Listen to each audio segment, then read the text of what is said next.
Man, welcome to Mezzo Forte Sports.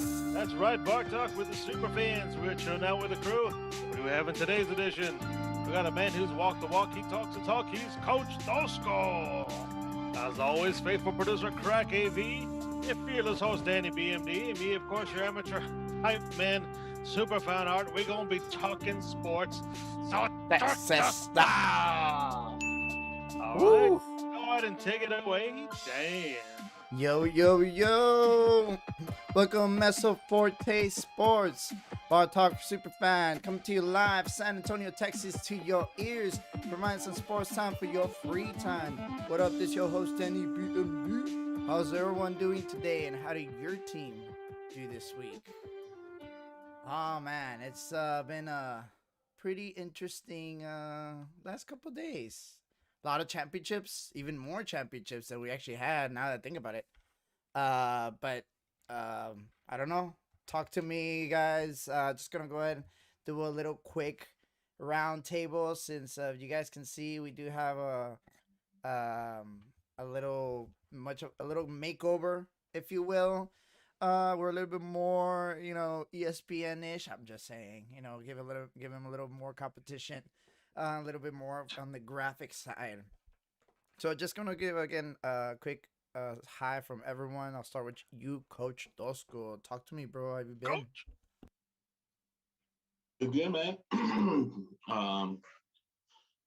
Big weekend.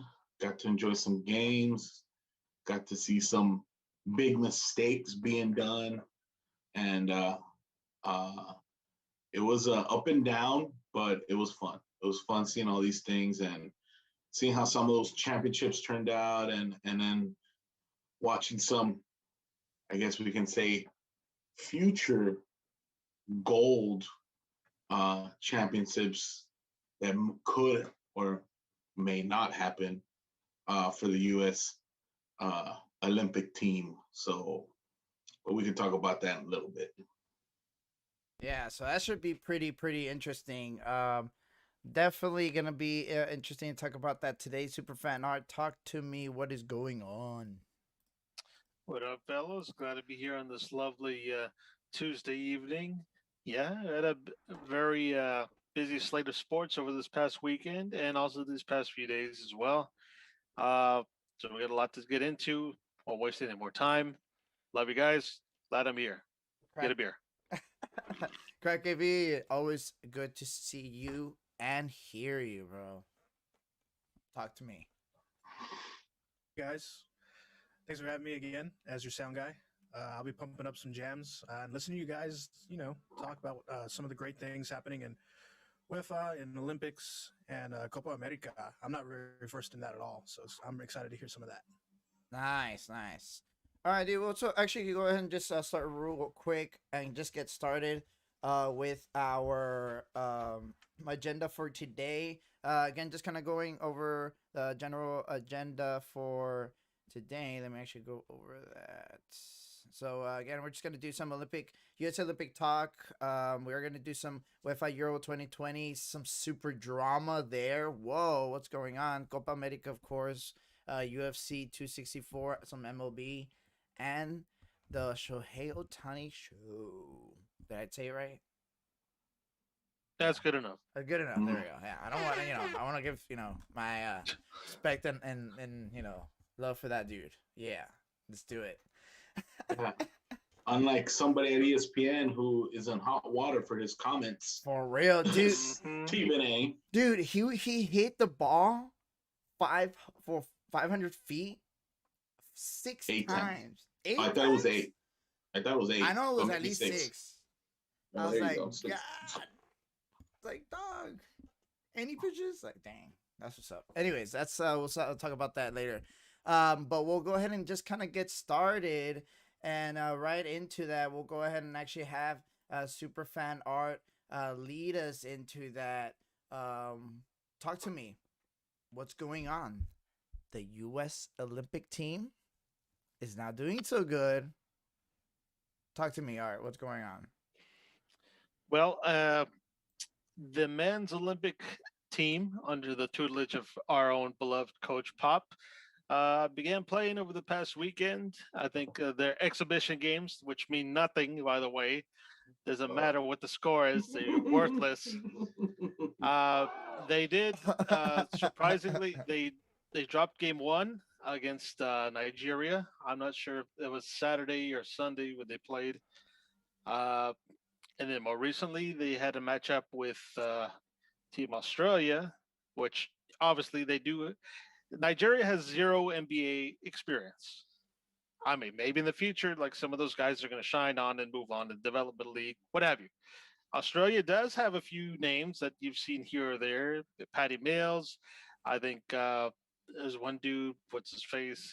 There's a couple of what's his faces from a team Australia that you've probably seen here in Yeah. the stateside, and they managed to also give uh, Team USA what for?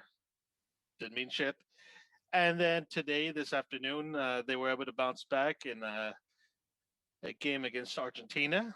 A lot of good talent there. Can't sleep on Argentinians. I think what they had that guy for the Nuggets. He stepped up this past postseason. Uh, so right now, the big question is, well, everyone's criticizing Coach Pop. I know a few personally, because mainly they already dropped two games, whereas in the entire like Olympic history or whatever, what have you, of men's NBAs and pros were able to start like since 1992. They have only ever lost two scrimmage games and like won like 50 some other scrimmage games. So they're already tied with the losses. It can't be totally Coach Pop's fault. I mean, these guys have never played with each other. There's a lot of egos going on. Uh, I'm not saying any names per se. Uh, I know YouTube is already blowing up about it. I'm pretty sure Twitch is blowing up about some criticisms here or there. But like I said, these are scrimmage games meant to be measuring sticks. Uh, so let's kind of pass the baton here to Coach Tosco if he's familiar with the state of our men's team. Well, I mean, it's just the thing is like you said, these are not real games. They're measuring sticks for how the club is doing, how they're practicing, how their cohesiveness is going. And you're right. Nigeria doesn't have, they have like, I'm going to say maybe half their team, you know, 7, 8 guys are on NBA rosters, right? Or have been on NBA rosters. But these are guys that are not big contributors. These are not guys that are seeing double-digit minutes, you know, throughout the season. They're not averaging not even 10 minutes a game. I may be wrong, all right? I may be wrong. But from what I'm seeing and the guys that you know, I can, you know, I think only 1 or 2 I've seen that have had significant minutes in the past years. But either way, thing is that we had this discussion last week where we talked about looking at the men's team. We drafted a 5-on-5, myself and Superfan Art, and you can see how, you know, this team is not, it's missing something. Now, yes, of course, they're still missing players, right? They got what, 3 players that are in the NBA finals? Yeah, Still missing Devin Booker, Middleton. Drew, and Middleton. Middleton. Middleton would be a very, very good addition. Yeah, of course. And the thing is that so you're missing 3 really good players there, right? And I think all 3 have been all-stars. So, you know, you're missing Chris Middleton's offense because that's basically all he gives. You're missing Drew Holiday's defense, which is the majority of what he gives. And then you're missing that, you know, the superstar, you know, caliber, anything, everything that Devin Booker can give.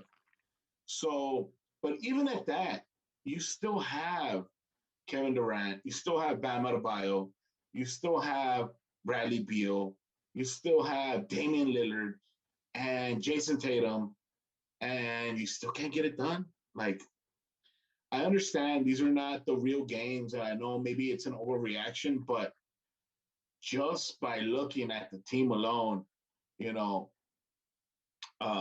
you should be able, and I'm not saying blow them out, and that's one of the things I know Pop got into with a reporter. I'm not saying blow them out, but you can beat this team with those guys. You have 5 All-Stars. You're starting 5 All-Stars. You know, their whole team is not going to be on the court, right? So you have 5 All-Stars that you're starting, probably the best player in the world, right? Or second best player in the world in Kevin Durant. Mm-hmm. And you can't beat a Nigerian. I'm not saying blow them out, beat them by 1 point, but you beat them. And they can't do that. Then they go on and play Australia. And Australia has more formidable opponents. They have Joe Ingles, right, from Denver or from Utah. I don't remember. I always get them confused. They have Patty Mills, right, from the Spurs. They have Aaron Baines. They used to be on the Spurs, right? Yeah. They have Matthew Dellavedova, who played with LeBron. I think he was on that championship team in Cleveland. You have Dante Exum, another one, another player that's with the Jazz. Yeah, Ingles is with the Jazz also. You have Josh Green, who's a good big man that plays a lot of minutes with the Mavericks. And you also have a Thibault, who was second team all defense or first team all defense with the 76ers. So you have a good team, a good starting 5 here. You have, and if you start some of maybe the other guys that maybe don't play in the NBA, they're still viable enough to where you can have guys coming off the bench. So you can see where this team, you know, could give the U.S. some trouble, because these guys know, you know, they have that caliber. And if they lost, then you can take it as a loss. But then, you know, Nigeria, Australia, and now today, I'm glad they were able to have a bounce back game against Argentina. Mm-hmm. But again, Argentina, realistically, they're not what they used to be back with the Ginobili, the Manu Ginobili days. I mean, they still have Luis Scola, but Luis Scola's old as shit. I mean, they have Campazzo, who's in the NBA right now. They have man, I don't even know some of these guys. So, I mean, again, this is all preliminary. It's a measuring stick, but just coming out, it doesn't look good, and it's something that it can be troublesome. Hopefully, the players that are missing can come back and be able to add something to it, because if not, it's going to be another embarrassment for the U.S. No, yeah. Damn. I mean, I agree. I mean, it's like, dude, like, I mean, I don't know if you got. I mean, obviously the world doesn't, you know, see the Spurs or whatever, right?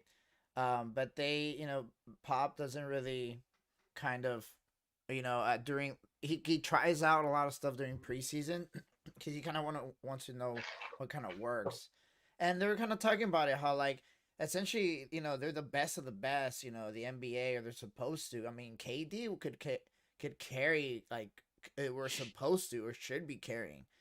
I think they just kind of, like, they're like, whatever. They're just kind of like scrimmage mentality. But dude, like, these guys aren't scrimmage mentality. They're like, you know, you're, you know, when they want to beat the U.S. and now teams know that they can beat the U.S. It's gonna be bad. I think it's gonna be like they're gonna go after the U.S. directly, like, you know, like, you know what I mean? So it's like, what you just said is perfect. That's exactly what it is. You're giving them confidence to say, oh, we can beat the U.S. And maybe, you know, maybe it's not true, or maybe it is true, whatever the case may be.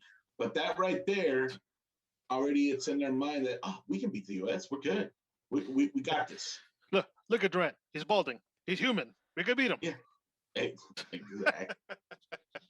Exactly. And it's crazy. It's crazy to think that, but you're giving this hope to some of these teams. And sure, you may say, oh, Kevin Durant's not going hard. They're taking it easy. Jason Tatum, you know, Damian Lillard. But I'm pretty sure that these guys are going out there not expecting to lose.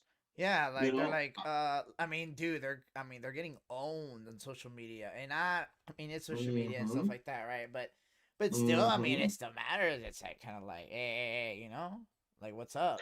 Exactly. You're supposed to.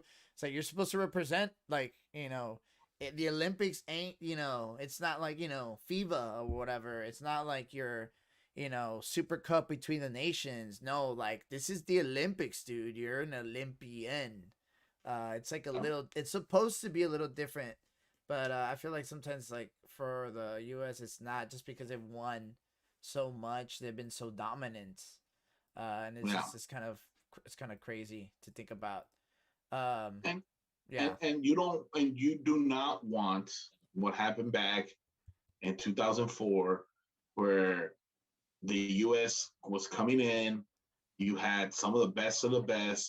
You had Allen Iverson, Dwayne Wade, Carmelo, LeBron, Tim Duncan.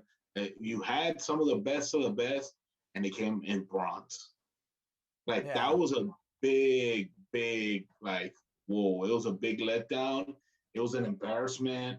Like they were heavily criticized when that happened, because you are the best in the world. And it doesn't matter who's playing, who's not playing. People know that. You're going to get people's best, whether it's exhibition, whether it's the real thing, whether it's third place game, second place game, first place. They don't care. They're going to go for it 100%. And when you don't play up to that standard, right, people are going to start believing that you're not that good. Mm-hmm. And then you're going to start reading social media, the headlines, and the yips, and now you're going to start the yips, and you're going to start doubting yourself. Yes. Like, and it may not be Kevin Durant, right? Because Kevin Durant's been through some of this. Yeah. But the younger guys, the Zach LaVines that have never been in a situation like this, the Bam Adebayos, the Bradley Beals, the guys, the Jeremy Grants that they're putting out there that are getting significant minutes, that have not been in a situation in a high stakes playoff situation or a championship situation or a Olympic situation. They're gonna be destroyed on social media, and it's gonna crawl into their head, and it's gonna affect them later on. It's gonna. So we're gonna wait and see how that goes, and hopefully, once these guys come in from the finals, it'll give them a spark and get them going. Yeah, and I think, and I agree. It's just one of those things that it's just people are just gonna, critique, and how Pop is, where he just doesn't really care how he was with the reporter, and it's true. It's, I mean, yeah, dude, like, it's, the fact is there's just talent everywhere now. And yeah, we do have the best talent. Obviously, the U.S. does have the best talent. I mean, let's just, we have the best league by far. I mean, it's not even funny, whatever. But, okay. So, y'all bring the scraps or what? Like, y'all are, it's almost insulting, honestly. Like, to the other team, to the other teams, it doesn't really matter, right? Like, well, for us, we don't care what the other teams kind of think. But it's kind of insulting to, like, the, even the fan. Like, I mean, I understand it's about money, but okay, I guess it is about money, Like, you don't really care about the love for the game, not the love for the game, but I had kind of, how, like, it's like kind of like like role models, heroes, stuff like that. You know what I mean? Like, yeah, I mean, it's not money, and it shouldn't matter, but it does. You know what I mean? It's not necessarily money, but I understand what you're saying. It's the results. We want results. We're results driven, whether it be, like you said, a gold medal, money, NBA championship. You're right, because kids look up to these guys. I want to be on the Olympic team like LeBron. I want to be on the Olympic team when I grow up like Kevin Durant. And when it comes out and they go out and they don't play 100%, or they're losing, and they don't win gold, now it's like, whoa, oh, Kevin Durant's not that good anymore. Like, oh, Bam Adebayo wasn't that good. He sucked in the Olympics. Like, and that's not something that, people want to see. It's something that the players don't want to hear, and maybe to some degree, I mean, because now that we see Kevin Durant a lot on social media, I feel that Kevin Durant at first was kind of like the good guy, the shy guy, the shucks guy. It's okay, it's Kevin Durant. But now when you see him on social media and the way he talks and the way he says things, I mean, I know he's a man, he's a grown man, he can say whatever he wants, and that's cool. But like, it kind of takes away from that novelty of how Kevin Durant is perceived. He's like, oh, Kevin Durant is trying to win a championship. He's doing the best he can.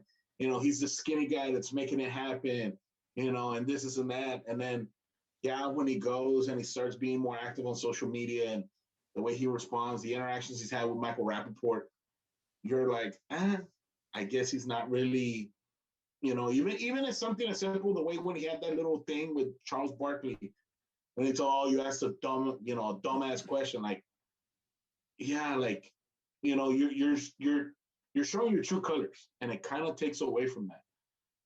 And being a part of a team that doesn't win the gold medal, that's going to end up happening. People are not going to end up regarding these guys in the highest levels because, he's an asshole.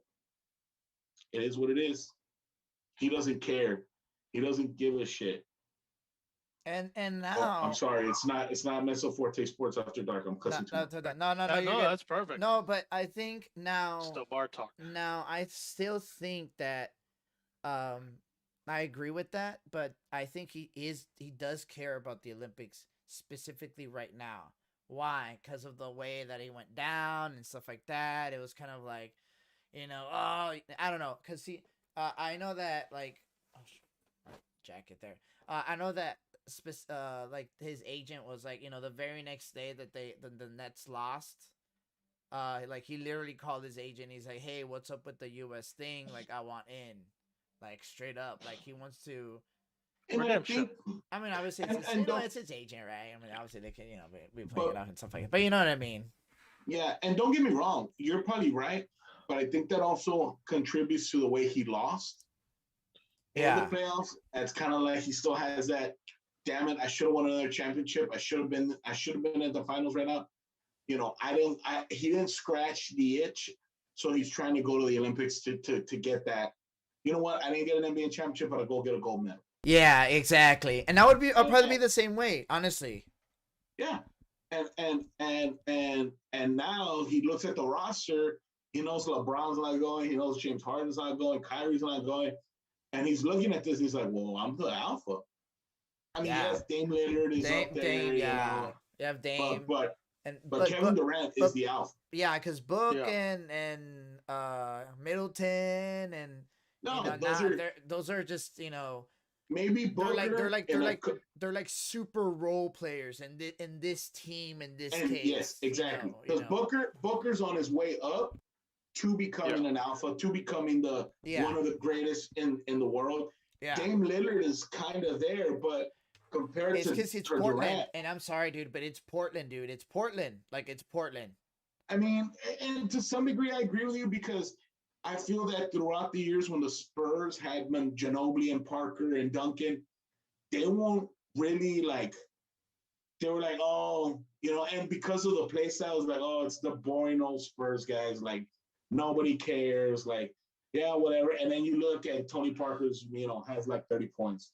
Ginobili has like a double-double with 20 points, and Duncan just dominating with a double-double with 20 rebounds. And you're like, wow. I feel that the Spurs' greatness, and not just because I'm a Spurs fan, I feel that it was very overshadowed or overlooked because it wasn't a flashy, important style, or even the players were flashy, like, Tony Parker. The flashiest player was Manu Ginobili because of the craziness he would do on the court to get the ball in the hoop. But he wasn't a guy that would talk a lot, or at least to the media. Maybe on the court he did, right? But to the media, where, kind of throw it out there, the Spurs are this, we're this, I'm this, Tony Parker, same thing. Duncan, probably the greatest forward of all time, power forward of all time. He never said any of that. He barely even talked. So and it goes back to something like that, to where, you know, you look at some of these guys, and now that it's social media driven, you know, you're looking at this and you're like, oh, well, Kevin Durant has to win the gold medal because it's Kevin Durant. And it's like, exactly. And even now it's like, it's not just like the NBA looking at you. Now it's like literally the world, like, and not just the world, but like different sports or whatever. Because he's gonna, you know, be talking to like different people and stuff like that. I'm like, bro, like, you know, I don't know. I think it's kind of cool. It's kind of like I guess the sports, World Cups or whatever. You know, I mean, that's literally what it is. And it's gonna be interesting to see. It's gonna be interesting to see once the Olympics starts, once it's official. Because they still got, I think they play Australia again, and then they play Spain. So you're talking about they're pretty much playing their biggest contenders in Australia, Spain, Argentina. Because other than that, I think Slovenia with Luka, and that's pretty much it. There's not really much of depth and NBA talent in the other teams.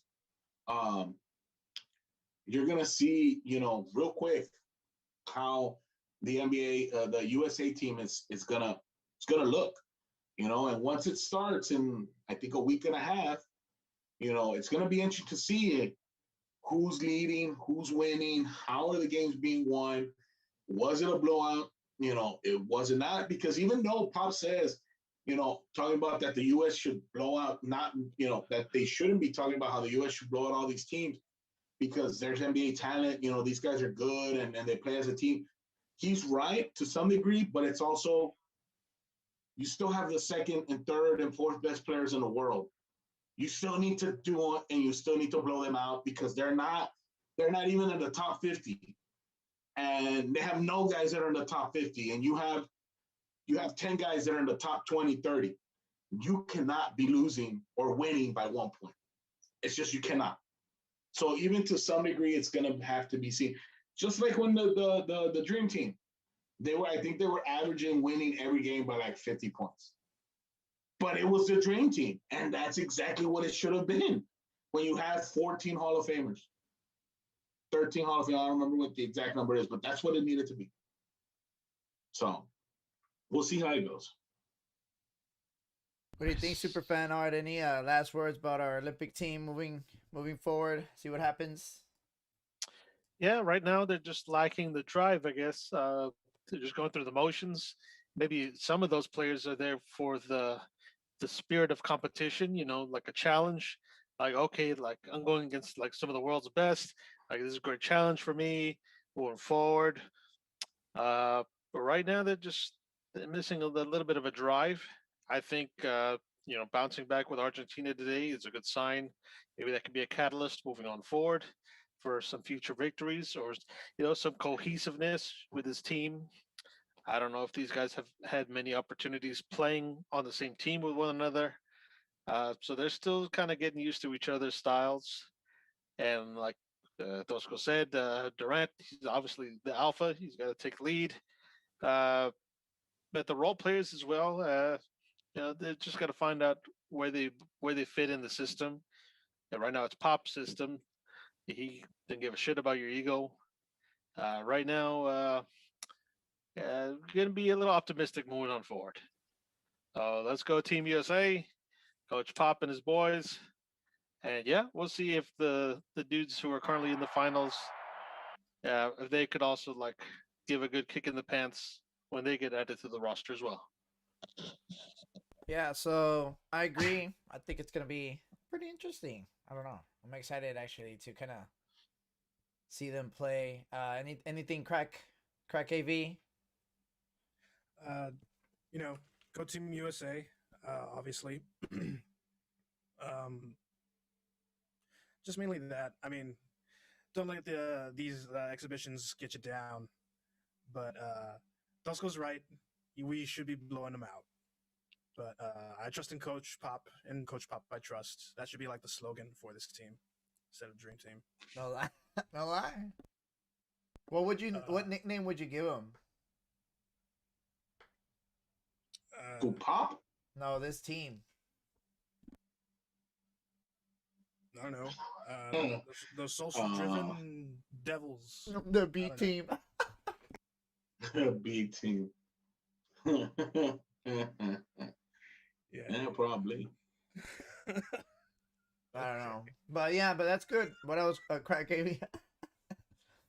Not much else. Go Team USA. That's good. Come on, stars. That's good. That's good. I also believe in Pop. I think you are correct. But I don't know. We'll go ahead and we'll see what's going on. So we'll actually kind of move on into our next segment. We'll do right into the NBA Finals. We do actually have the NBA Finals going on, not today, but tomorrow rather. Game 4 tomorrow. Yeah, so it's gonna be Game 4 at Milwaukee tomorrow. Right now, obviously the NBA Finals are getting heated up. And it turns out that the Sun, it is not the Suns in 4, unfortunately. There gonna be no sweeps this year. Yeah, Sorry. so so it's all good, yeah. So in this case, that's gonna be the finals, the game tomorrow. And I don't know. I think that the Bucks can actually even the game. I mean, Giannis did put up a good score line. Another 40-point game. A good stat line. But it's because, dude, like, I don't know. I always feel weird about Giannis. Like it's just one of those. He's just one of those players. Talk to me. I don't know. We'll start with you, Tosco, again. I mean, I think that the beginning of the game for Game 3 helped out. Well, the first quarter, first half, went into the Bucks' favor when DeAndre Ayton got into foul trouble. Mm-hmm. And, once that happened, it was Giannis and Bobby Portis and Brook Lopez able to drive inside, make the passes from out going in. I mean, from in going out, to having those threes and they were able to take control by going on runs. I mean, they ended the first half on a 16-0 run. I mean, on a 30-9 run, and then started the third quarter with a 16-0 run, like 46 points, 46-9, like in a matter of minutes, in game time minutes. And it's crazy that they were able to do that. And but it also helps when your role players finally show up, right? Because Drew Holiday showed up. He had, I think, 21 points. You had Bobby Portis, who contributed 11, and Middleton contributed 18, aside from Giannis' 40. So that right there was a catalyst for them having that getting that decision, and being able to take control of the game. The Suns, they couldn't really get going. Devin Booker didn't really get to go off in this game. He had 10 points. Yeah, he had an off shooting night. He went 3 for 14. It wasn't great. He missed a lot of threes. Jay Crowder, I think this was a game that if Devin Booker was on, they would have easily blown them out. Yeah. Because Jay Crowder puts in 18. You have Cameron Johnson puts in 14. Cameron Payne still puts in the 7. And Chris Paul 19. You might want a little bit more from Chris Paul, but DeAndre Ayton, even in foul trouble, still gave up 18. Most of that was in the first quarter. Still put up 18. And it kind of like, I feel like if Devin Booker would have gone off and made, the 6 threes he missed, they're right in the game. It's right there. It's 120, 118, 119. But again, the Bucks are a really good team, and they weren't going to get swept. I always said they weren't going to get swept. I still think they have another win in them. I still think they can probably pull off a win tomorrow at home. But I think once it goes back to Phoenix, I don't think Chris Paul is going to let this one slip. Giannis may still have a couple of more left in him, a couple of more runs. You put in a couple of more people, maybe Chris Middleton, maybe another scorer, right? You throw him in there and see what sticks, and he'll be back. The Bucks are not gonna be irrelevant again. So I think tomorrow Milwaukee takes it. I think they can pull off. They have the momentum. They kind of figured out a way to get into the paint, let Giannis go off, and have those role players there ready to go. And I think they pull off the win tomorrow. But I think once it goes to Phoenix, I think the Suns will close it out. All right, and of course, Superfan Art. Have you talked to us about CP3's possible Game 5 run? Talk to me. What's going on? Yeah. Well, Chris Paul, like we were going over, he had a decent 19 points, and that's kind of like a semi good night for him, I guess. But he's an all-star. All-stars are expected to make 30 or more and shit. Especially if Booker was slacking, he's got to pick up the slack, be the catalyst for their offense. But I agree with Tosco and Aiden. Aiden got in foul trouble for the Suns. That was like a big turning point because like who's going to be able to like defend Giannis and Lopez in the paint? Like that got in their heads a bit. Like there's some subsequent runs that were made. Interesting to note, there was a big discrepancy with a number of foul shots. I think in total, Phoenix was only gone to the paint or gone to the foul line only 17 times the whole game, and on the Bucks, I think it was I don't know what one they said like one dude had 17 alone. So there was a discrepancy with the calls. I don't know if you could see some of the refs might have been biased.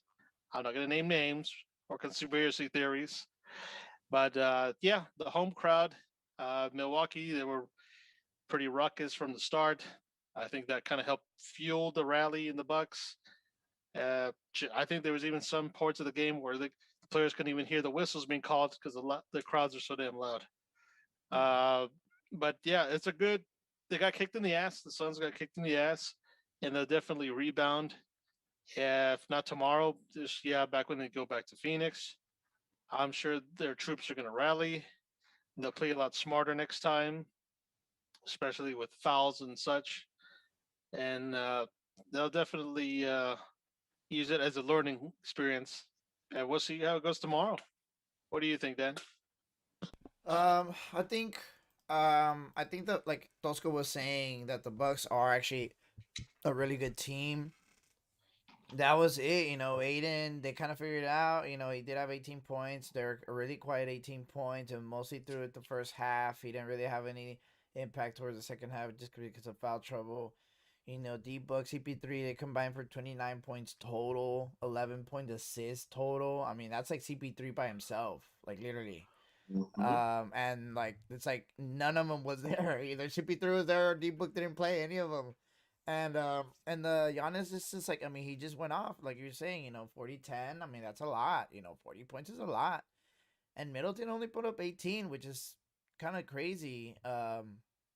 Because obviously he's obviously able to put up a lot more. Did get 90 rebounds. Drew Holiday did get a 21, almost 9 assists, almost double from both of them. So they kind of all pulled together.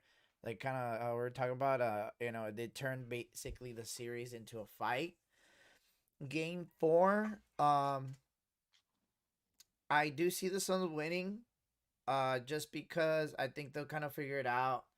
Especially the coaching part, it is a really good coaching battle.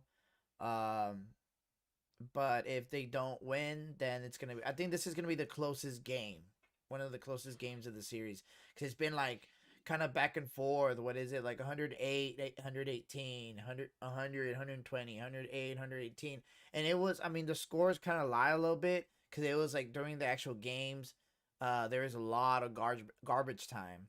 So, it's just kind of like one of those things where you just I think the Suns are just gonna win, and I think they're just gonna win at home. It's just fits the narrative, and I don't know. I think it's just gonna be one of those things. I don't think they take it to Game 7. They, if anything, they might take it to Game 6. I think the Bucks might kind of play a little bit more strategy in this. But if Book and CP3 can just kind of play their game, it's just gonna be very hard, dude. Now, do you think Giannis will get another 40-point game?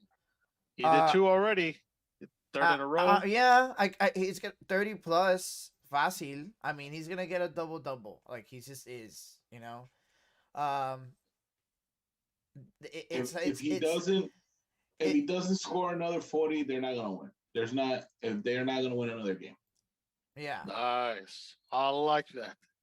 So 40 or bust. Yeah, so it's like one of those where it's just like I don't know. I think that what do you think needs to happen, Tosco, for the Bucks to actually win? No, but Giannis needs to go off again, but the thing is that it's easier, obviously, when you don't have Aiden there in the middle, being a good defender, scoring, and then just being a body. It's easy when that type of player like that is out. And it helps. It helps out the role players like Brook Lopez and Bobby Portis, because say what you want about Brook Lopez. I mean, he still has his 11 points.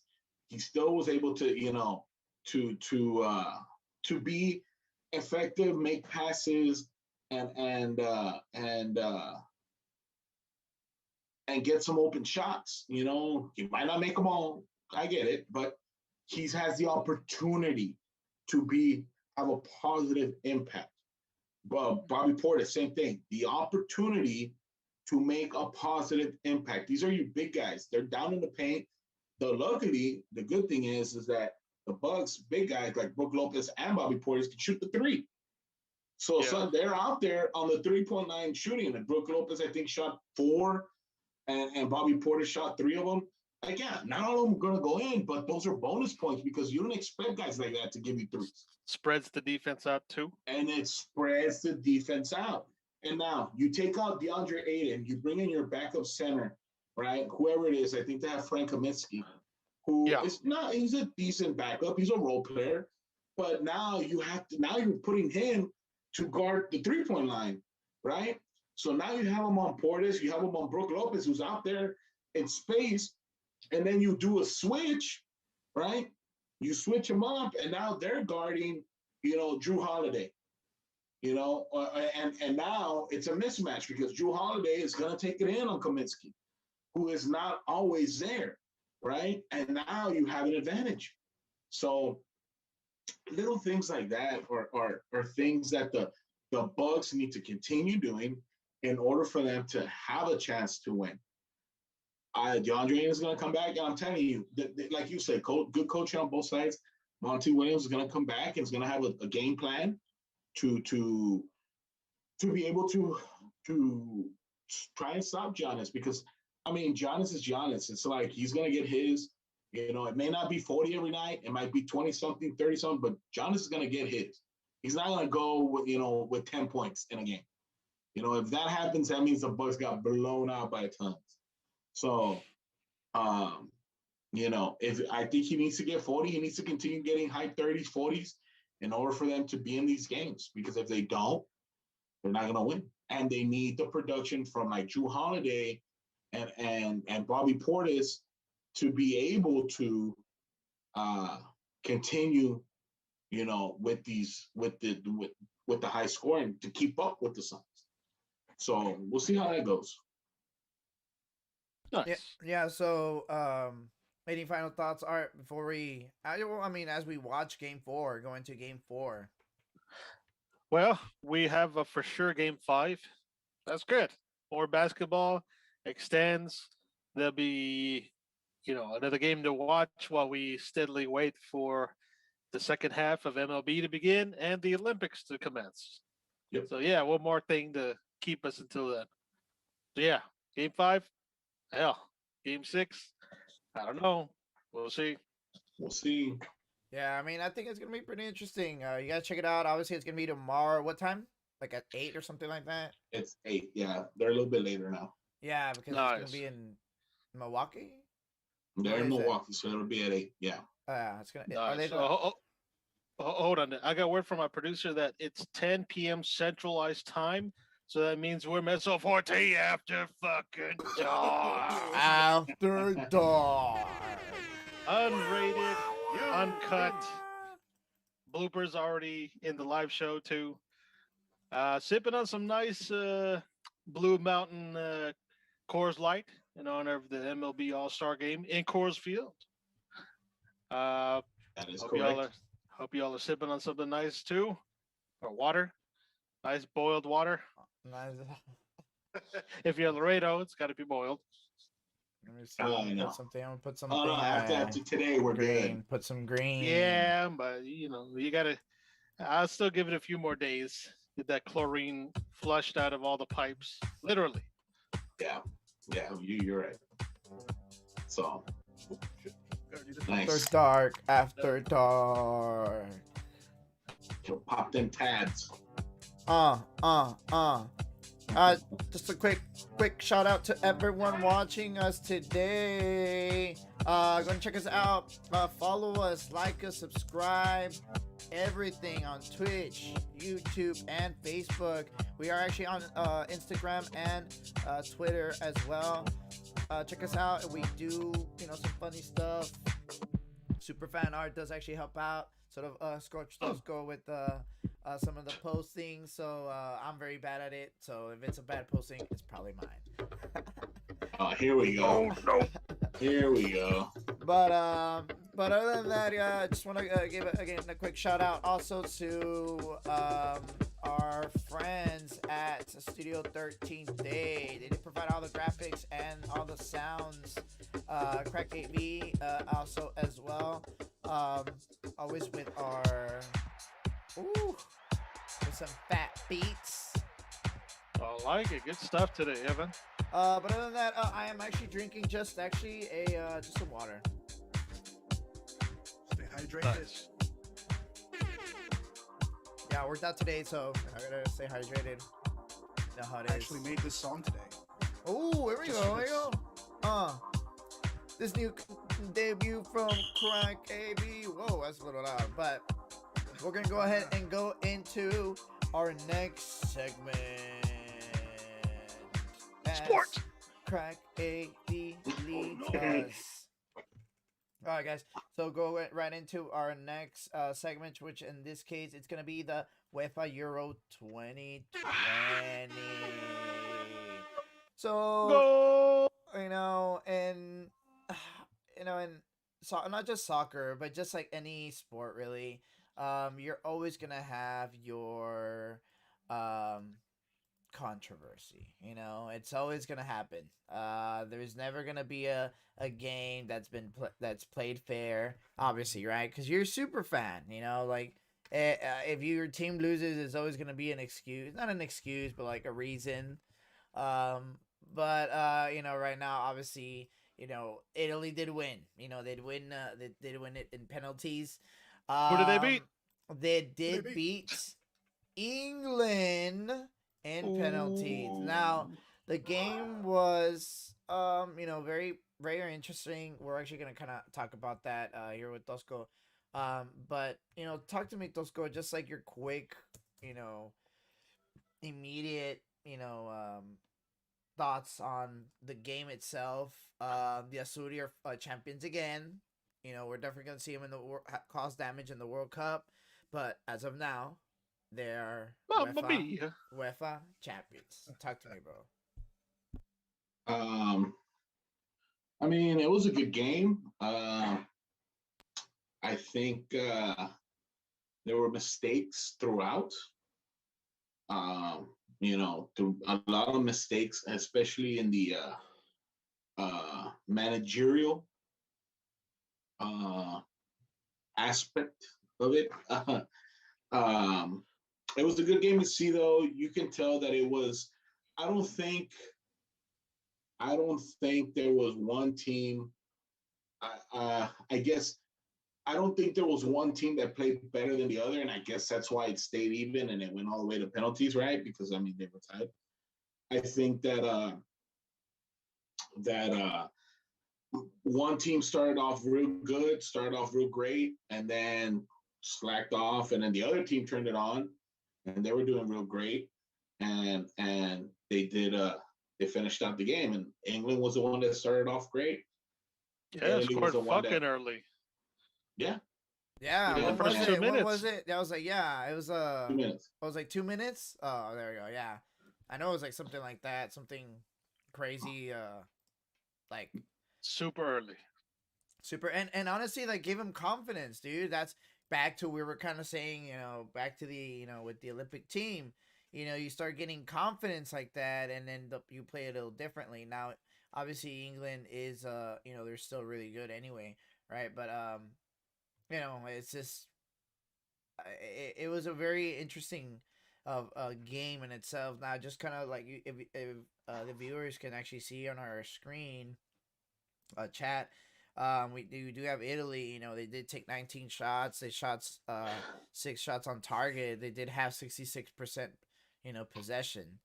And England only had 6 shots. They only had 2 shots on target, and obviously they had the other 34. So it was a very closer game. A lot closer than. It was a close game at the very beginning, a lot closer than people thought. But then I don't know. I feel like Italy the ball just didn't fall under their favor, and it was just kind of getting annoying.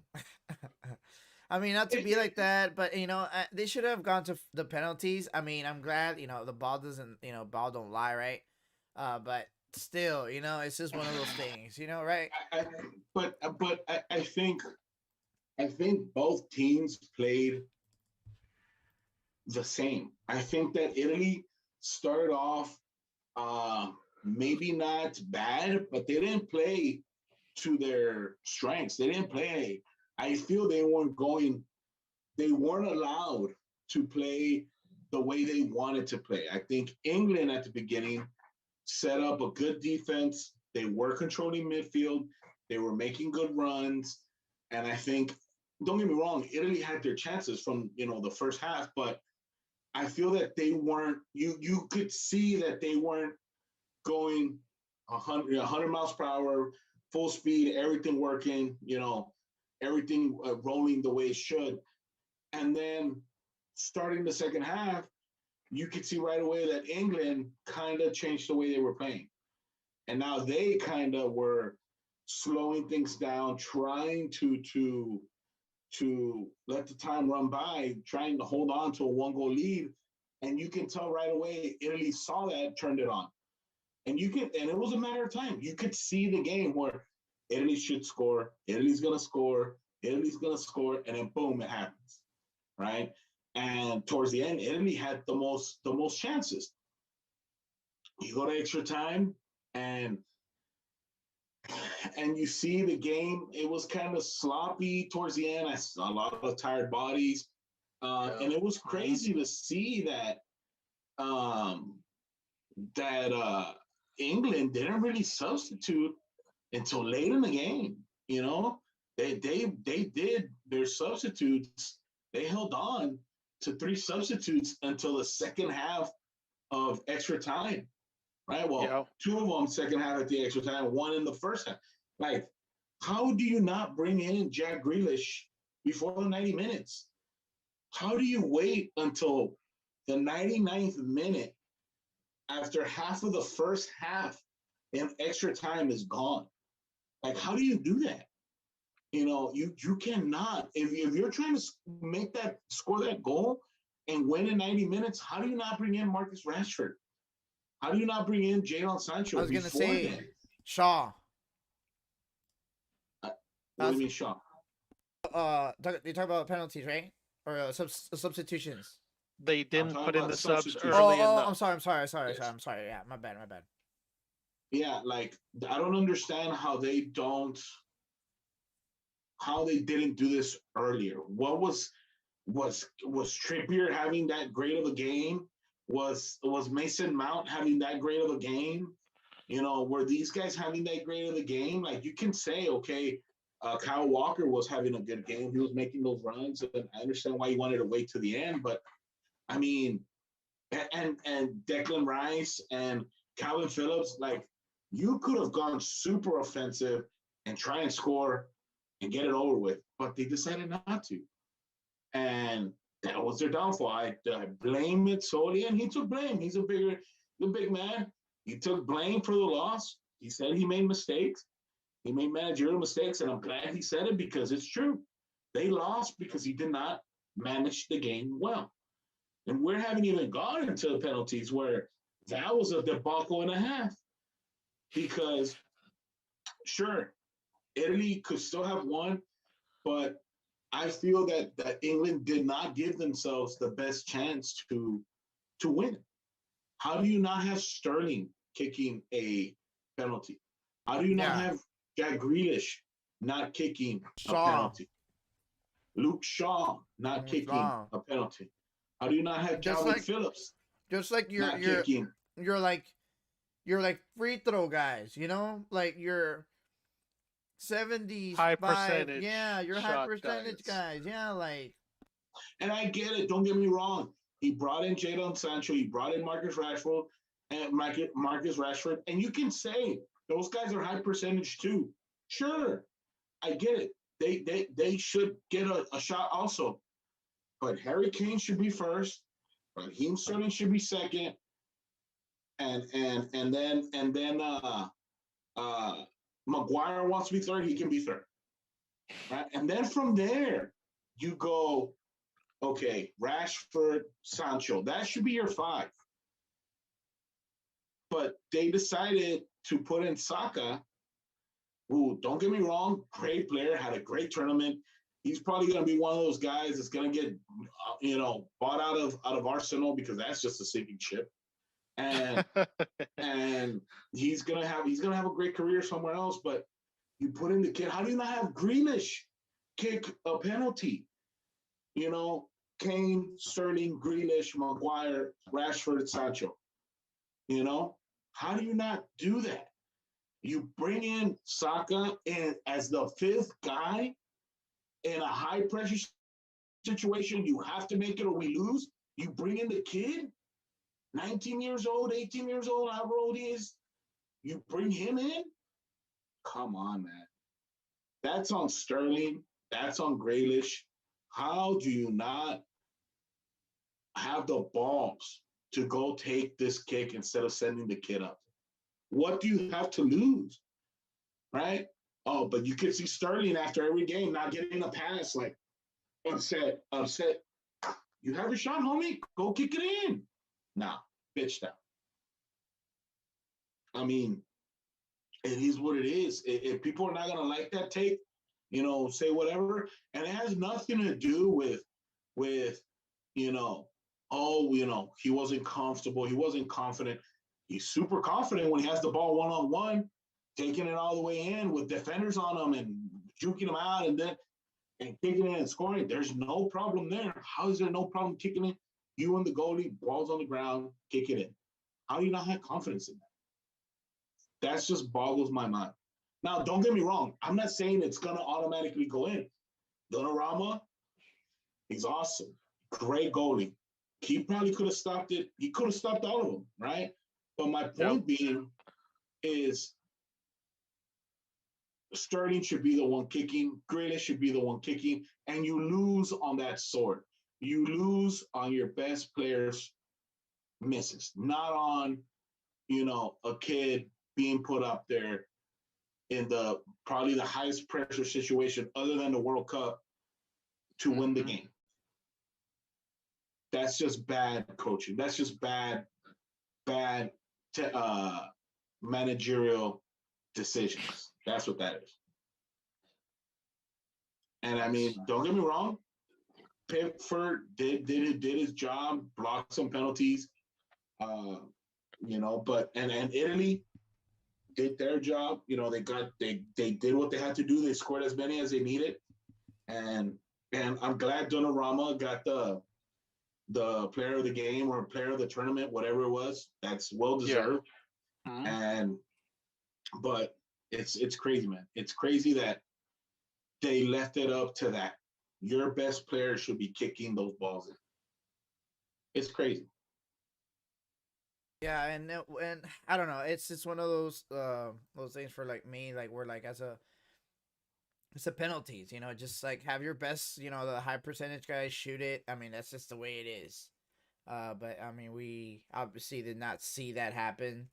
England did lose. Just a kind of quick some trivia on that. So actually, only 4 tournaments. Just so you guys know, people are like, "Oh, why should it be decided with the penalties?" It's just it's like more of a game of a chance or whatever. I mean, it kind of is. It's more like it is still a game of skill because you still need to actually stop the ball. You still need to like score. The ball's not close. Like people are like, "Oh, look, it's like super close." Like, no, it's not, dude. Like I don't know how many. I forgot how many feet away is it, but it's not close. And you still Yeah, need the angle's deceiving on television. yeah. So but but just a counterpoint to that, only 4 tournaments finals have actually ever gone to penalty shootouts. So that's actually the 2 World Cups, which is US 94 was Brazil against Italy, and Brazil did win through 3-2. And actually 06 in Germany, France, the France France, against Italy. yeah, France Italy 1-1. The France Italy did win as they scored all their first 5 goals against 3. Euros, it was back in 76, believe it or not. Czechoslovakia against West Germany. Yeah, that far back. It's 2-2. Czechoslovakia did win 5-3 in those penalty shootouts. And well, now obviously with the Euro 2021 tournament, which did actually finish that. So just kind of And yeah, go ahead. and just a quick thing on that, and you're right. There's gonna be people from the outside in gonna come in and say, "Oh, why does it have to be decided on that?" For the same reason that we kick an extra point after a touchdown, because that's just the way it's been played. That's just the way it is. That's the way it's been played. Those are the rules. I understand they can be harsh, but you're not going to change the game because one time it did not go the way you wanted it to go. And people in Italy are saying, "Oh, awesome, we won. It doesn't matter," right? People in England are going to say, "I don't know why we still have those penalties," right? And again, I was hearing a commentary where they were, people from the outside in, the casual people, you know, how are they going to perceive it, right? How are they going to see it? And I get that, and they're going to think, "Oh, that's dumb. Why does something important need to go to that?" That's the way it's been done since forever. Those are the rules of the game. If you don't want it to get there, go all out and score before you get the penalty. Nice. It is what it And is. I think Italy, the last time they won the UEFA was like in 1968 or 69, Yes. something like that. Back when they were AC Milan, or mostly, I guess. So yeah, it's been a long time since they've had that hardware. Yeah, Good for so them. I mean, just as kind of we move into the next championship, the Copa America, just to finalize the Euro final. Congratulations to the Sudi. They won. One of my favorite teams, obviously Chelsea. Jorginho does play for them. He did actually win and he was part of the team of the tournament. So that's pretty cool. He misses penalties, so whatever. I kind of hate him for that, but that's that. that's Chelsea neither. player. That's neither. Neither here nor there. I hate you, bro. And then Typical. he still won. He still won. Hey, he won the Euro and he won the champions. That's pretty good. That's cool. That's cool. But all right, guys, we'll go right into and talk Messi. We'll talk actually Copa America. Argentina did actually beat Brazil. They also went to penalties. Oh no, they didn't. They It'd have been cool if they did. so Messi's first. So Argentina does win their actual first oh actually I think it's their second team Euro Cup, right? No, or the first. What was that? Argentina's first Euro. First Copa America? I'm sorry. Yeah, first Copa America that they won. In like 17 or 18 years, yeah. Yeah, I think it's their second ever. Yeah, I think they have won one before a long time And ago. 76. Yeah, And 76. I don't know exactly. But yeah, I mean, Argentina won Messi's first trophy with the international squad. And it was good to see, man. It was good to see him, finally get something. You can tell that it really meant a lot to him, and you can tell that it meant a lot to his team, and yeah, no, Danny, they've won a lot of Copa Americas. It's just they haven't won one in a long time. Since like 1983. Small draw. 83. Oh, 1993. Sorry, 93. Oh, okay. I thought so. Yeah, because I was gonna say I'm sure they won some with Maradona. So yeah, I was like since what is it? 93. Yeah, I Good think year. so. I just Wait, put- hold on. Let me. Yeah. They won it in 93. They won it in 91, and they won it in 93. And then they won it back in the 60s and 50s. 93. I just put since 93. So, All right, cool. but yeah, I mean, it was cool to see them win. It was cool for his team to go and like celebrate with him, for him. It was nice to see all that. And some people say, it's just the Copa America. Yeah, but it's a big deal. Just like how the UEFA, it's the same thing as the Euros. The Copa America is for South America. You're the best in South America. And do they have the best team in South America? No. And, did the best team win that night? Probably not. We can probably say Brazil is the better team. But Brazil played like somebody who wants to show off on FIFA. That's what they played like. Yeah. It was honestly like, and I know we talked about this earlier. It was super annoying watching them play because it was like, it was like that one annoying guy that you play against FIFA and he tries to do all the tricks and he tries to do all the moves, and you just come in here and you just press square and tackle the crap out of them. Get a card, but it's cool. Whatever. You move on, you get the ball, and you get going because it's just annoying. I don't need to see you do all those tricks. I see the guys doing it in real life. Oh, that's exactly what Brazil did, and they messed it up. Because Neymar was annoying, man. That guy, you can tell. He's going to be really good. He is really good. He has all the talent. But come on, man. It's very, very annoying and very, very deceptive when you do a couple of runs and somebody touches you and you fall and you feel it seems like they broke they broke some ribs, they broke your neck. And then there's other runs where they touch you and you're going strong and you still have control and you're going. You're like, well, it can't be both ways, man. Like, that's why they make fun of him. And that's why he's considered a flopper. All the talent in the world, but you're not consistent with your own stuff. And it's just annoying, man. He doesn't share. He doesn't try and get his team involved. After he tries 10 times and it doesn't work, okay, this next time I'll pass it. Sure. We'll see what happens, right? But it's 10 other times that if you maybe would have passed it a couple of more times, you never know what could have happened.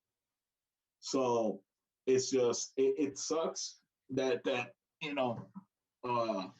that's what Brazilian fans have to watch because, God, him and Paqueta and Gabby when he came on and Richardson was the worst, bro. Like, get up. Like, I literally wanted to go into the screen and be like, dude, get up, please. It's essentially they're playing without a midfield. They don't play with midfielders.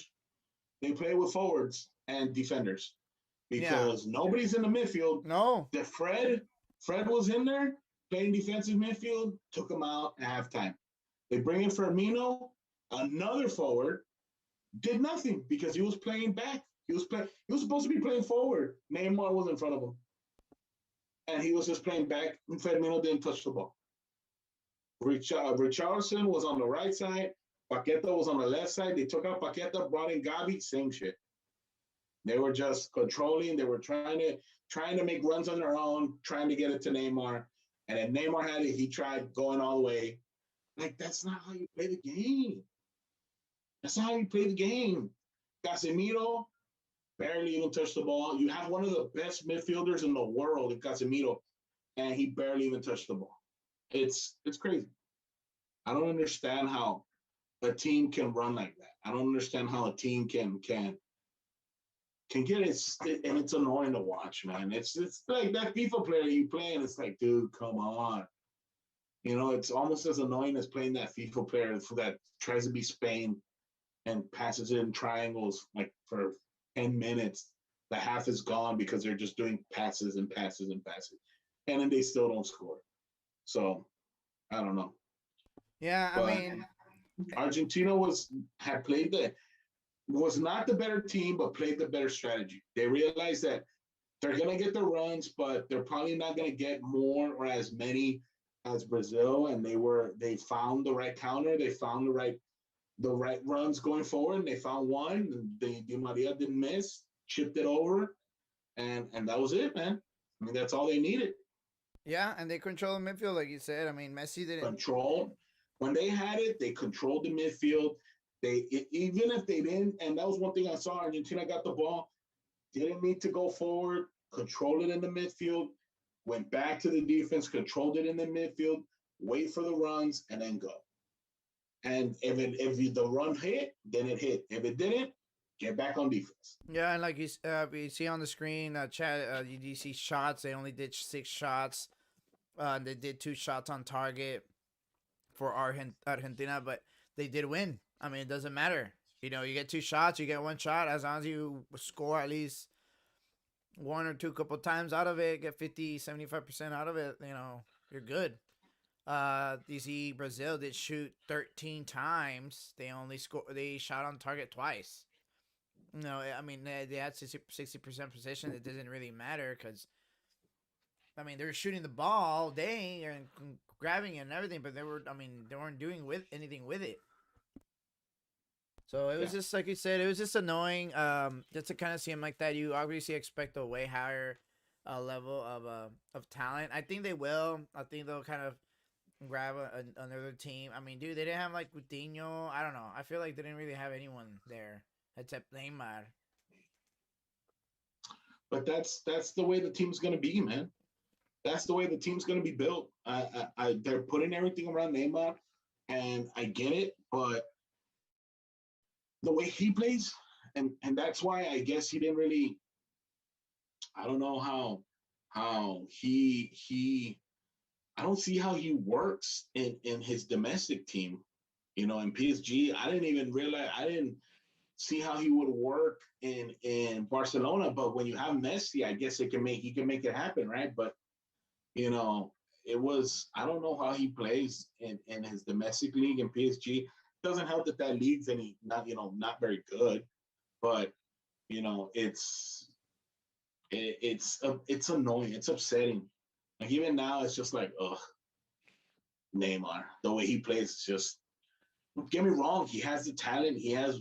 But come on, man. Like if you really want to be the leader, and then after the game he's crying like a baby. Don't get me wrong. It hurts. I'm sure all the work he did. You know, it sucks losing, but at the same time, it's like. You didn't give yourself or your team most of the opportunities to win. You took them all yourself, and you lost it. And when your teammates had the opportunity, they took them themselves instead of trying to make something happen as a team. It is what it is. But that's what we're going to have to look forward to. That's what Brazilian fans have to look forward to going forward. They have nobody else on the pipeline. They have nobody else. They don't call up Oscar, they don't call up William, they don't call up any of those guys anymore. So Coutinho, they didn't call him up. So they put all their eggs in the Neymar basket. That's what they're going with. That's their future. They're going with that. They're going with Neymar, Richarlison, Paqueta and Firmino coming off the bench, but they don't give him anything. So we'll see. Yeah, I mean, so I don't know. We'll see what happens to Messi now moving forward. Now that he did win his first trophy with the team, and you know how people have been always kind of talking how he's been kind of falling behind on that. So obviously he did actually get through with that. So congrats to Messi, congrats to Argentina. We'll see hopefully a stronger Brazilian team. We'll see what happens with that. But we'll go right into actually our next segment. We're gonna actually talk about a little bit of UFC 264. Go ahead and actually have Superfan Art lead us into that. Really? Well, just read the title. It's time. I was like, I want you to read it in your voice. Just lead us into it, dude, and then we'll have Crack AV start the first point. Go for it.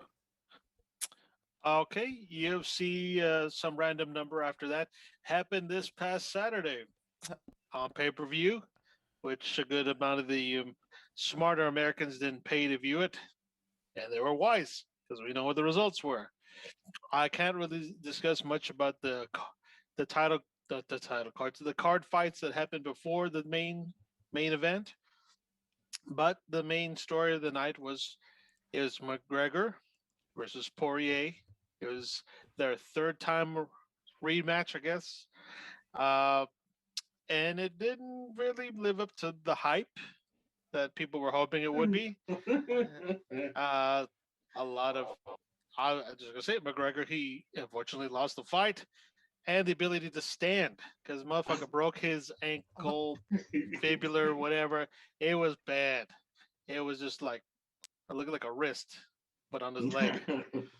So to elaborate more, I'll set up our producer in UFC and fight enthusiast, Evan Crack AV. Hey guys.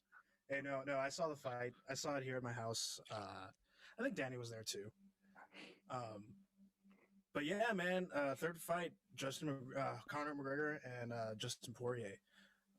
Apparently, one of them had won once against each other, and the other had won the second time against each other. And then this was like the tiebreaker. Close the book. It's done after this. There shouldn't be no more. This should be the final decision. But yeah, unfortunately, Dustin said, I was going to beat the fuck out of him if his leg would have held up or something like that. Nice. Don't be afraid to speak into the mic. Use all that studio space, Evan. For sure. My bad. Like, there you go. There you go. I was thinking I'm trying to put it back. Yeah. No. Dustin Poirier. Yeah, dude. The guy looks like he put on a lot of Whataburger weight since his last meeting. I like that. It's all protein, bro. Like that. It's all protein, A bro. lot of Whataburger weight. Like the scary kind of Whataburger weight. Like, oh shit, he could fuck me up and go out to eat after this. Like, and eat me. At 2 or 3 in the morning. That's when he put it on. Like he orders 2 number 13s, like the chicken strips. He orders 2 of them. Dude, he was about to eat Conor McGregor up. Just after those first couple of taps he got on his face, McGregor's face, you just knew that Conor was shooken up. His little frail body was like, oh, I'm getting older. Too much whiskey. And yeah, Justin Poirier came with blood, fire and blood in his eyes, dude. He was ready to take him out. But yeah, it's what we got. Hopefully nobody paid for it out there, all you super fans. But no, UFC. It's I think it's still interesting these days. Highly interesting enough to see. Some people should pay for it, but if you could stream it, go ahead and stream it. and I agree with Crack AV a lot because I'm gonna sound, I guess, biased to boxing, but and some people say the same thing about boxing. Oh, don't buy the pay-per-views; they suck. Da. I get it, and you're gonna have those people that are gonna be against it too. But realistically, I see the UFC as part, athleticism to the max, guys doing things that, normal humans cannot do. I do see the merit in that.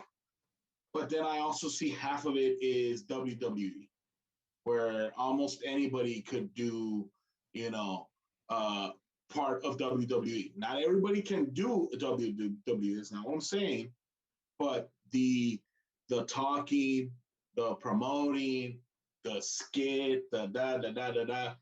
That's what McGregor does. Again, don't get me wrong. He will go down as one of the best fighters, and he will kill me. If I ever were to challenge him to a fight, he will destroy me. But my point being is the gimmick of UFC with some of the promotion, I feel, especially when your main guy, your most popular guy, McGregor, and I may be wrong, right? There may be some other ones. I know there's some other. I like Derek Lewis. I know he's a heavyweight. Usman is good. Masvidal was good, but some of these guys are they put in that character, that promotion that I guess gets everybody going. But then when you see the fight, you're like, it could have been better. It could have been this. It could have been that. And I get it. Some people say, oh, well, boxing is super boring. Yeah, boxing may be super boring to some of you, right? And you like the action that you get in UFC. But I see that boxing is more of a skilled, more technical sport, more than UFC. Again, I'm not saying it doesn't take technique to do UFC fighting. I know I can't do it. I know I can't do jiu-jitsu or any of the other types of stuff that these guys do, because I don't know, and I probably will never. And I understand it takes discipline to do that. But once you're in the ring, you're telling me that jiu-jitsu is part of what, when Poirier was on top of him and just throwing elbows on his head, that's jiu-jitsu? You're telling me that I can do that too? I mean, these just clubbing down on their heads, they're just throwing clubs. Like, is that jiu-jitsu? I mean, that's pretty much anybody's going to do that when you're down and somebody's on top of you and they're beating the fuck out of you. I mean, you're going to throw the hammer punches, you're going to throw and you're going to block, you're going to try, and you're going to throw knees and elbows.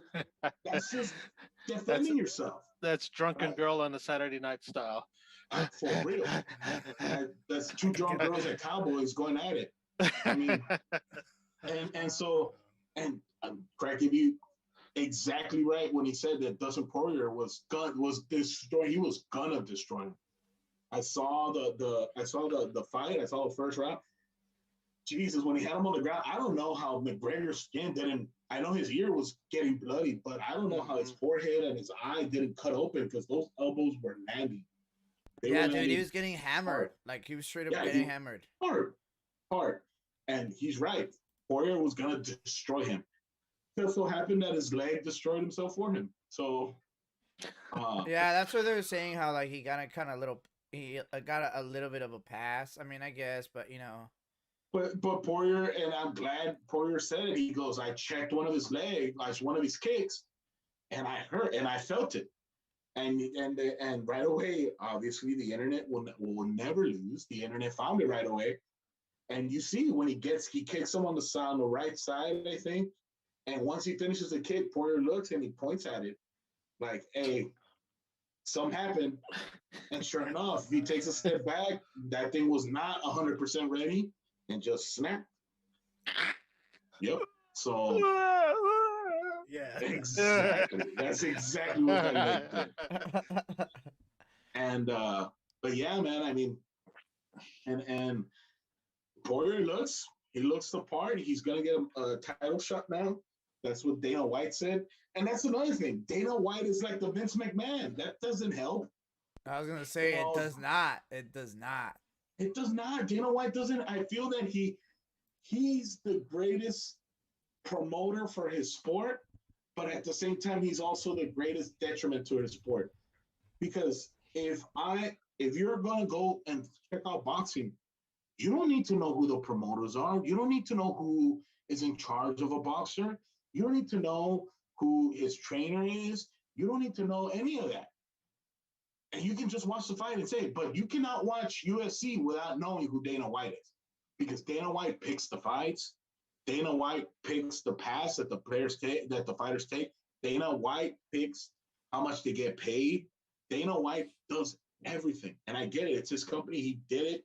Apparently he stole it from people, but that's beside the point. That's another conversation for another day. And so conversation.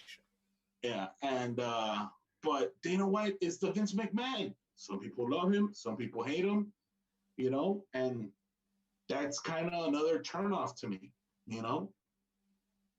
And so, because the guy is a great promoter, I'll give you that. But as from what I've read and seen interviews, guy's an asshole. It is what it is. I mean, So, yeah. I mean, that's what I think that's besides the point. Well, I don't know. I guess yeah, no. It is besides the point. It is besides the point. But that kind of ruins it for me. And like Craig AD said, some people are gonna buy it, some people are gonna stream it, and but obviously there's enough people that buy it because UFC is making money. So, you know, people are into this. So I just don't like that I just feel that, don't get me wrong, it's entertaining in some ways. Some are very entertaining, but then some are just boring. And then it takes some little to no skill for some of these wins to happen. Yeah. So that's another thing that I don't like. So I mean, in this case, McGregor did suffer a broken ankle. He did get surgery the very next day. So I don't know. I don't know if he'll, you know, I'm pretty sure there's not gonna be another fight. Maybe not. I really doubt it, but not for a while. Yeah. So in this case, it's gonna be more of a, you know, we'll see what happens with that. In case you're looking for an up and coming fight, there we go. Good friend of mine, Stephen Wynn. He just got offered a contract with Dana White's Tuesday Night Contender Series. Nice. So we're gonna go ahead and just follow him. Maybe even have him on. We can have him on. You know, do a little interview. Maybe have him, you know, talk to us through like the process, whatever you can talk about, I guess, and just have him talk about what he, you know, what he does and stuff like that. Because definitely very interesting. Because those fighters, man, they're like super athletes. I mean, like it's crazy. And they have a journey to talk about as well. Yeah, that's what I'm saying. Yeah, like they're all journey, like, you know, they say journeyman or whatever. I mean, I mean, it's definitely hard to get where even close to anywhere like in the fighting world. Yeah. So check him out, Stephen Wynn, Stephen Nguyen out there, giving you a shout out. But Stephen Wynn 145 on Instagram. Give him a check out. That boy is dangerous on the UFC. And he's going to put on a show on September 21st, ESPN Plus, just like where Conor McGregor was. There we go. Oh, there we go. And he'll be on next. Watch. Hopefully. All right, guys, we're actually going to go do a very quick a Q&A. Actually, we did want to Thomas did actually let us out that just wanted to talk about a little bit about our chat, just like what our comments that her chat did leave. So Thomas was talking about, in this case, about just Greg Popovich, you know, that he hasn't really done anything past, you know, the Spurs or past Duncan. You know, and then all he's ever had was superstars or whatever, right? Just like, I guess, just like kind of your hold on, I'm just putting Q&A. I guess just kind of your thoughts on that, Tosco. Just saying, you know, it's really good. We had 3 Hall of Famers. He hasn't really done anything. Couldn't do it with Kawhi. Couldn't do it with All-Stars Marcus Aldridge DeRozan, even though that's kind of, you know, questionable. Okay. And yeah, and you know, I think for him it was mostly the whole political thing. But he's saying, you know, that it's become a little bit more of a media and everything, but it's become Donald Trump and like Donald Trump. I mean, I don't really kind of get into that specifically, but in this case, one of the things that I do know is that Pop is kind of consistent. He's always kind of been that way. If you've, seen since like whenever he started with the Spurs, he he does specifically that thing that he needs to do, which is to coach, and that's it. Like he's not, there's no, frills and thrills or anything like that. He just comes here to coach. Well, I mean, he's the GM too, right? But that's essentially comes in and kind of just does his job and stuff. And yeah, he might be a bit of an asshole, but fuck you. Yeah, he has 5 rings, dude. Like, no offense, but like, doesn't matter. Like, it just doesn't. And players, you could say, Duncan and the players and everything like that. And it's true, because the ball still has to go somewhere, right? And the players still have to, score the basket, stuff like that. Duncan was really good. He was a very good athlete. Did not know how to play basketball, professional basketball until he started like in teenagers, right? Ginobili was already a champion. I think he got to Spurs when he was almost like 30 years old or so. But this is the NBA, and this is a small market team, and this is a very there's not a lot of money like in San Antonio in terms for marketing and stuff like that, and they pulled through. Like the NBA loves when the Lakers, the Celtics, the Knicks, my God, they fall in love with the Knicks, even though they've sucked since forever. Miami, man, the big markets, yay. F the small markets, right? F us. It just doesn't work. We're not supposed to win. The Spurs are not supposed to win. The small market teams aren't supposed to win. That's just the way it works in sports in general, at least in the US. And they did. They spoiled Kobe. They spoiled Shaq. They spoiled LeBron. They spoiled all of them. They threw a wrench. Like, the Spurs are the most ultimate wrench in the system. And I'm sorry, dude, but it was because of Pop. Yeah, he has to evolve and everything. No, he hasn't evolved throughout the years. He didn't win his first ring like he won in 2014, like he won in 2007, nor in 03, nor in 99. It's like they're completely different styles. I understand the Spurs haven't had a caliber team. They don't have an all-star in Aldridge. I'm sorry, it just wasn't. The Marcus Rosen is good, but he's a very good number 3.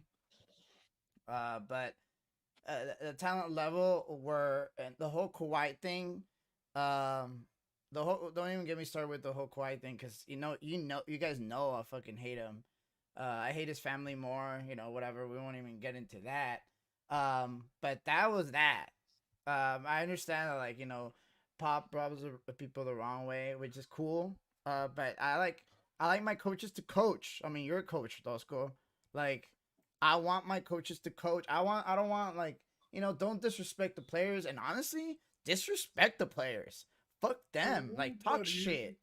Like, dude, you're a millionaire. You should be playing this shit. You should be doing this shit right. Like, that's literally his job. Like, if you ever got a boss that yells at you, oh yeah, but you're getting paid, right? So you better shut the fuck up, because that's your job.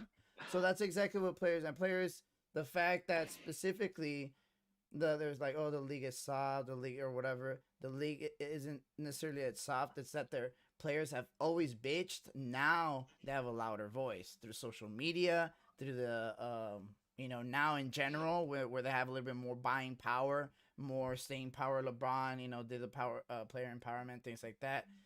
But, I don't know. It's just one of those things where, like, I understand everyone's frustrated because, the Olympic team is losing and everything, and we're not blowing them out. Oh no, what's going on? So just a real quick thing. We're talking about the Dream Team, right? So in '96, how many international players were in the NBA? How many? 21. Right? What was the Dream Team? Dream Team was what, 92. 92. And that was in 96. There's 21 international players, right? Besides, that was not playing obviously in the Dream Teams at USA. Cool. Perfect. Awesome. 2019, 108. Now, there's been a lot. Now athletes have a lot access to a lot more things, right? Now we can scope out a lot more talent. Now with social media and things like that, There's just a way. There's more means to do so. There's more exposure. That's why there's more talent, and that's why the the USA team is having a hard time. Cause dude, everyone else is good. Like the only reason why the Dream Team and things like that, we had chingos of money. I mean, that's just the bottom line. We just threw chingos of money into our sports. That's why athletes wouldn't really get into, the Olympics or whatever. No one really cared until they did the Dream Team, and then they lost, and then they brought the Redeem Team and stuff like that or whatever. But the fact is, talent is everywhere now in the world. It's a lot more distributed, a lot evenly. I mean, and it sucks to think and feel like, oh, we're not number one anymore. But that's just the way it is, bro. You just gotta work harder. Like, I mean, that's just the way it is. So, I mean, yeah, if you played it, I mean, think about it. Okay, what if we did play LeBron and Curry and Harden, and we still lost? Like, that would be like what's going, like, now it's not a talent thing. Now it's like an ego thing. So I don't know. That's just kind of like my take on that. Oh, you had a take on it, all right. Yeah, I mean, you tell me how rant, you really you had a feel. rant about it. well, Tell me how you really feel, Danny. well, it's because like it's very easy to bitch and not give an alternative. Like that's what I always say. Where it's like, that's fine, no, man. no, bring Coach K back. Okay, dude, leave fucking Coach K alone, dude. Let him fucking retire. No, says my mom. We need to evolve. You guys are talking about Pop evolving. You guys want to bring the same fucking coach, same thing. No, bring back the same players, dude. We need to move, evolve. We're talking about evolution of every sport and we're talking about the U.S. trying to reach the World Cup and shit, right? Italy went from not qualifying to fucking winning the Euros. So we're talking about just evolution of the team. So let's just evolve. So let's evolve as a country. Maybe we won't do small ball anymore. Maybe they're just trying shit out. When they fucking win the goal, dude, y'all can just be like, boom, mic drop. But that's just me. No, that's cool, man. I don't know what the question was originally anymore. Danny really didn't even address the actual question that was being Not asked. really. I did it. I just kind of like, well, it's just okay. Yeah. Forget about Team USA's record currently. He says one of his first hot takes was, if the conversation was that Bill Belichick was only ever good because of Tom Brady, would we need to start talking about whether Pop is only good because of Duncan? It's a comparison. It's a comparison. Okay, so say it again. Okay. Conversation would be like, for example, if somebody claims Bill Belichick is only good because of Tom Brady, would technically Popovich be considered the same way good only because he had Duncan? That was one of the first hot takes. Mm-hmm. Another thing was... So let me answer that one. Go for it. Okay, so if you're making that comparison, which is not a bad comparison, you need time for Bill Belichick to be without Tom Brady. Bill Belichick was the head coach before Tom Brady. Wasn't very good. Okay?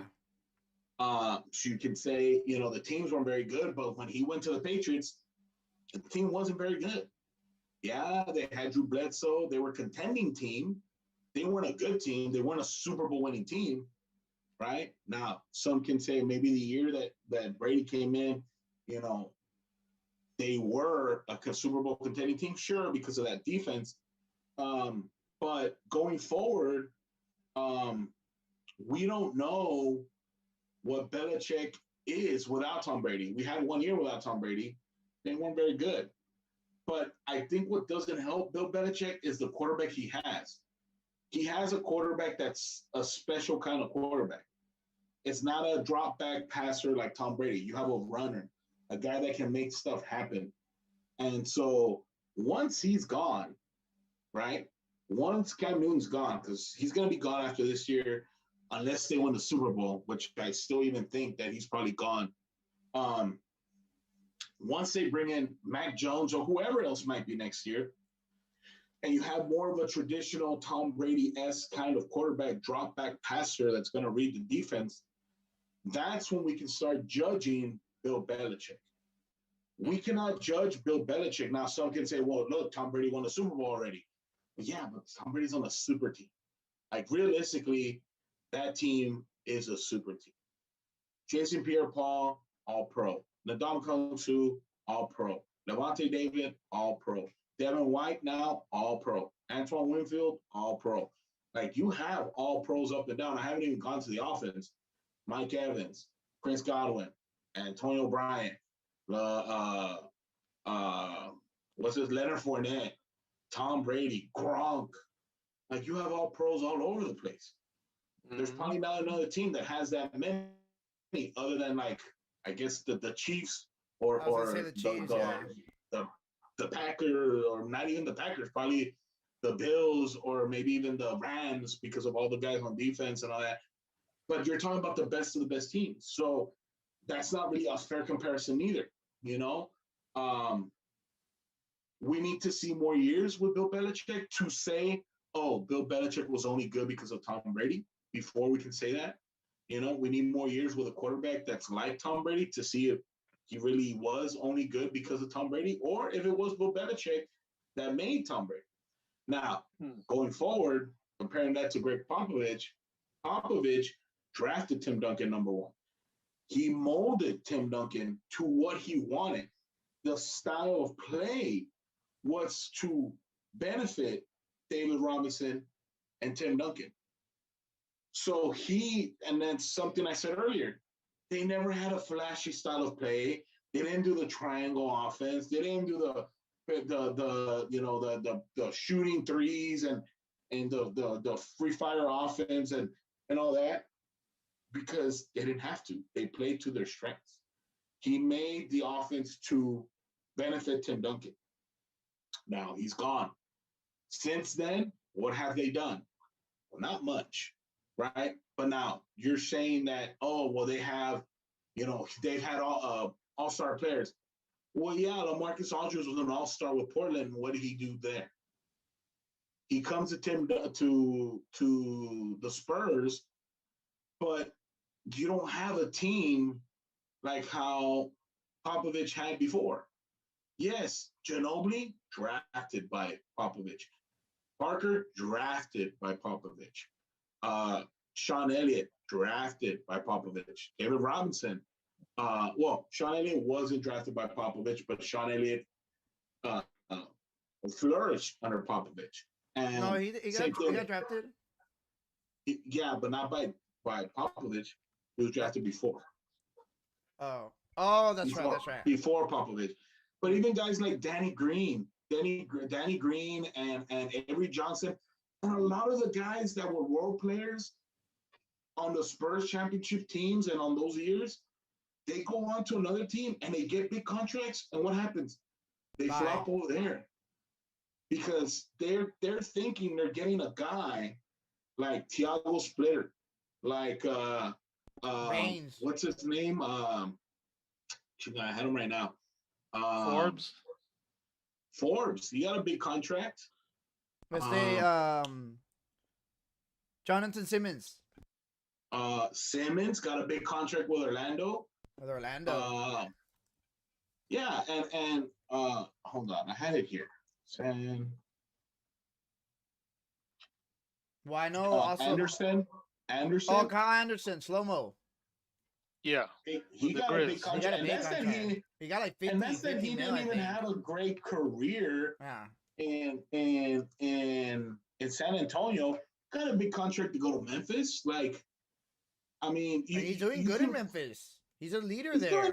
He's doing okay, but for his contract, is he probably doing what his contract's worth? Probably not. Right? Yeah. Kyle Anderson. I saw some other ones right here. Corey Joseph. Oh yeah. James Anderson, Dwan Blair. Remember that guy? Nando De Colo, George Hill. I mean, all these guys, Thiago Splitter. All these guys, Bino Udrih. Like all these guys came in here, did good for years, a year, 2 years, left big contracts, and then they go over there, and those teams are expecting them to put up similar or same numbers they're doing in San Antonio, and they don't. Why? Because it's the system. So just to real quick to quote the great Michael Jordan, talent wins games, but teamwork and intelligence wins championships. Okay, but Yeah, sure, court- but again, but that's different from what we're trying to prove here. Oh yeah, I mean, with but yeah. no, It's and always Popovich. this is getting towards the core question that Tom on Facebook's been trying to ask. The core question is, does Pop make the players good, or do the players make Pop good? And he think Pop has been making these players look good. Well, it's because you gotta know your role, dude. Like Pop's role isn't to be taught anything. His role, it's like a manager again. Like sometimes you have a role, you do your job, and you have someone above you, and he tells you what to do, and you sometimes hate it. But dude, your job is to do what he tells you to do. That's literally your job. Like If he tells you to hack a shack, you hack the shack. So, like, I mean, I'm sure Pop told I'm you sure, so. I'm sure Pop learns a lot from the players too, right? As well, right? But he And- is the mentor, dude. He's the coach. He's supposed to know. And the thing is like you can even go think of what's the name of the guy that D'Antoni. Look at D'Antoni. D'Antoni has been a coach at Phoenix. He's been a coach in New York. He's been the coach at Houston. D'Antoni has had a lot of playoff teams, right? Talent. A lot of good talent. Nash, Carmelo, Harden. So I'm just naming some of his star players. You're talking about Hall of Famers, right? And he never won one. And why do you think that is? Well, it's not because he didn't have talent, because he did, but it was because his system doesn't work when you're in the second, third, or finals of the playoffs. Because your system has limitations. And his system hasn't won them. And he's done the same system in Phoenix. He's done the same system in New York. He's done the same system in Houston. And that's the reason why he hasn't won it all. Not because he didn't have time. He had Amari. He had Tyson Chandler. He had Barbosa, Sean Marion. All these were in Phoenix. He had Carmelo. He had Lawson. He had, again, Chandler. He had, who else did he have in the Knicks? I know I'm missing a lot. But he's had a lot of talent. And in Houston, I mean, dude, he had Harden. No, dude, they had a Golden State in the ropes, dude. They had Golden State in the ropes, and LeBron wasn't even playing that well. And I mean, and the thing is that you have to understand that it's a system. I mean, you look at some of the things that they do, and that's why you say, okay, well, if it's just the players, then why hasn't LeBron won every championship? He's the best player, right? Yeah. No, because there's a system to go against, whatever he's come up with. Oh, and also, by the way, D'Antoni also coached the Lakers with Kobe. Oh yeah. Didn't do much. Oh there. yeah, with and Steve Nash. Well, yeah, I think at the end, yeah, he was there. Toward the end, yeah, but he was still there technically. And that's what I'm saying. Like, it's just it's all based on the system. If they were just having the best players, then just go ahead and LeBron should win it all. LeBron, Bosh, and Wade, when they were together, they should have won every single one. They didn't. And Durant, Curry, Thompson, they should have won every single one. They didn't.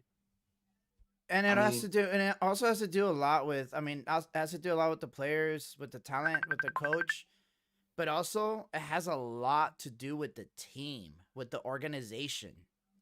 Yeah. This is the Spurs, like they take care of their players. There hasn't really been any drama or anything like that. They're probably one of the best, probably the best run sports organization in America. So that helps. You see this, no offense, Sacramento Kings, they've had a lot of talent. They still have talent. They have Aaron Fox is no joke, dude. Like, he's what's up. But you're right. But that only goes so far. Correct. But it does help, though. But it also tells you, hey, we're a small market. We don't spend a lot of money. We have to draft good. Yeah. And that's what they did. They drafted 3 Hall of Famers. Yeah.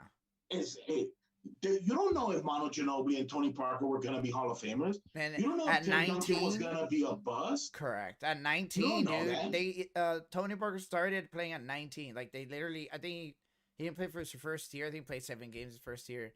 And then his second year, he started. Like, they're like, oh, you're starting over Avery Johnson, like a champion.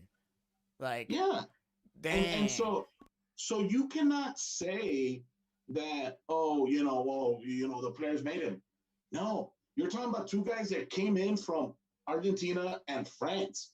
These guys had never played in the NBA, haven't been exposed to the college game, and they were made by Greg Popovich because of the way he coached the team, the roles that he gave them. They were able to learn, and they were able to excel.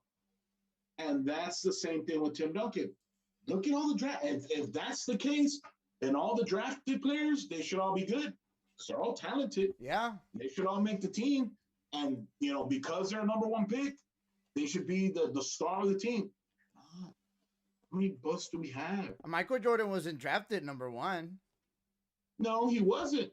And it made sense or whatever at the time or whatever. But that's yeah, no.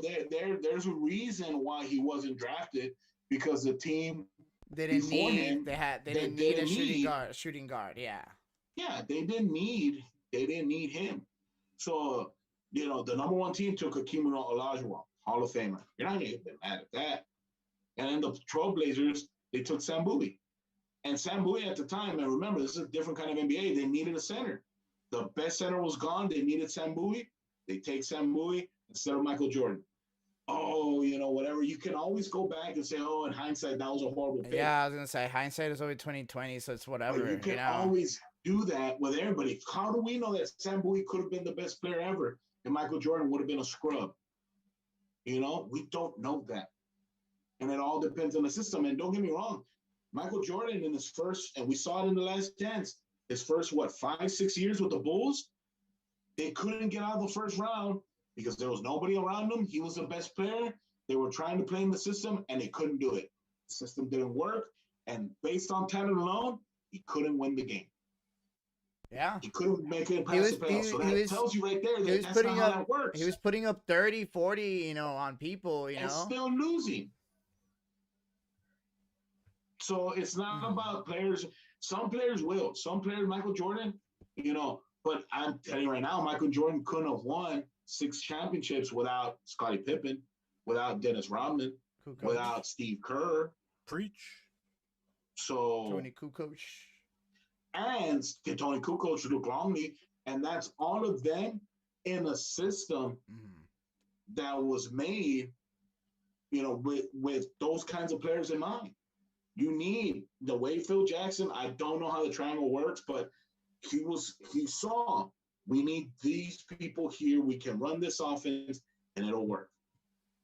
Yeah, and just a real quick famous example. They made it into a movie. Was it that Moneyball movie?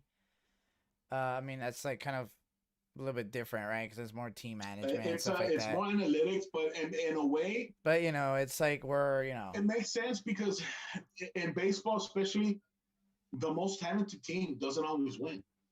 It's about the team that because if that were the case, the Yankees would win every year because they have the most money and they can buy the most talented players. But it doesn't work like that. And it's crazy because like in soccer, it kind of does work like that. Well, yeah, but soccer doesn't have they have a monopoly within their within their country, within their leagues, and it sucks that we just keep on what we're gonna do Throwing is we're gonna money spend at the it. most money, Yeah. get the best players, and then we're gonna be first place, and we're gonna get more money. And the guys that come in third with scrubs are not gonna be able to get as much money as needed to get another good player. Or they Because they came in third. take the best players from like the up and coming teams, and they don't play them. Yeah. Yeah, and then they lure away players from another team that's really good, and what are you gonna do? Yeah, It's crazy. I mean, it's hard to say. It's hard to compare Belichick to Popovich, but Popovich, you cannot take away anything from Popovich because he made 3 Hall of Famers in his system. He created that chemistry, and don't get me wrong. Every year there would be new role players coming into this team. Yeah, I mean, it's hard to have a good team. Dude, it's hard to have a coach for more than like 5 years in any sport, in any team. Yeah. So no.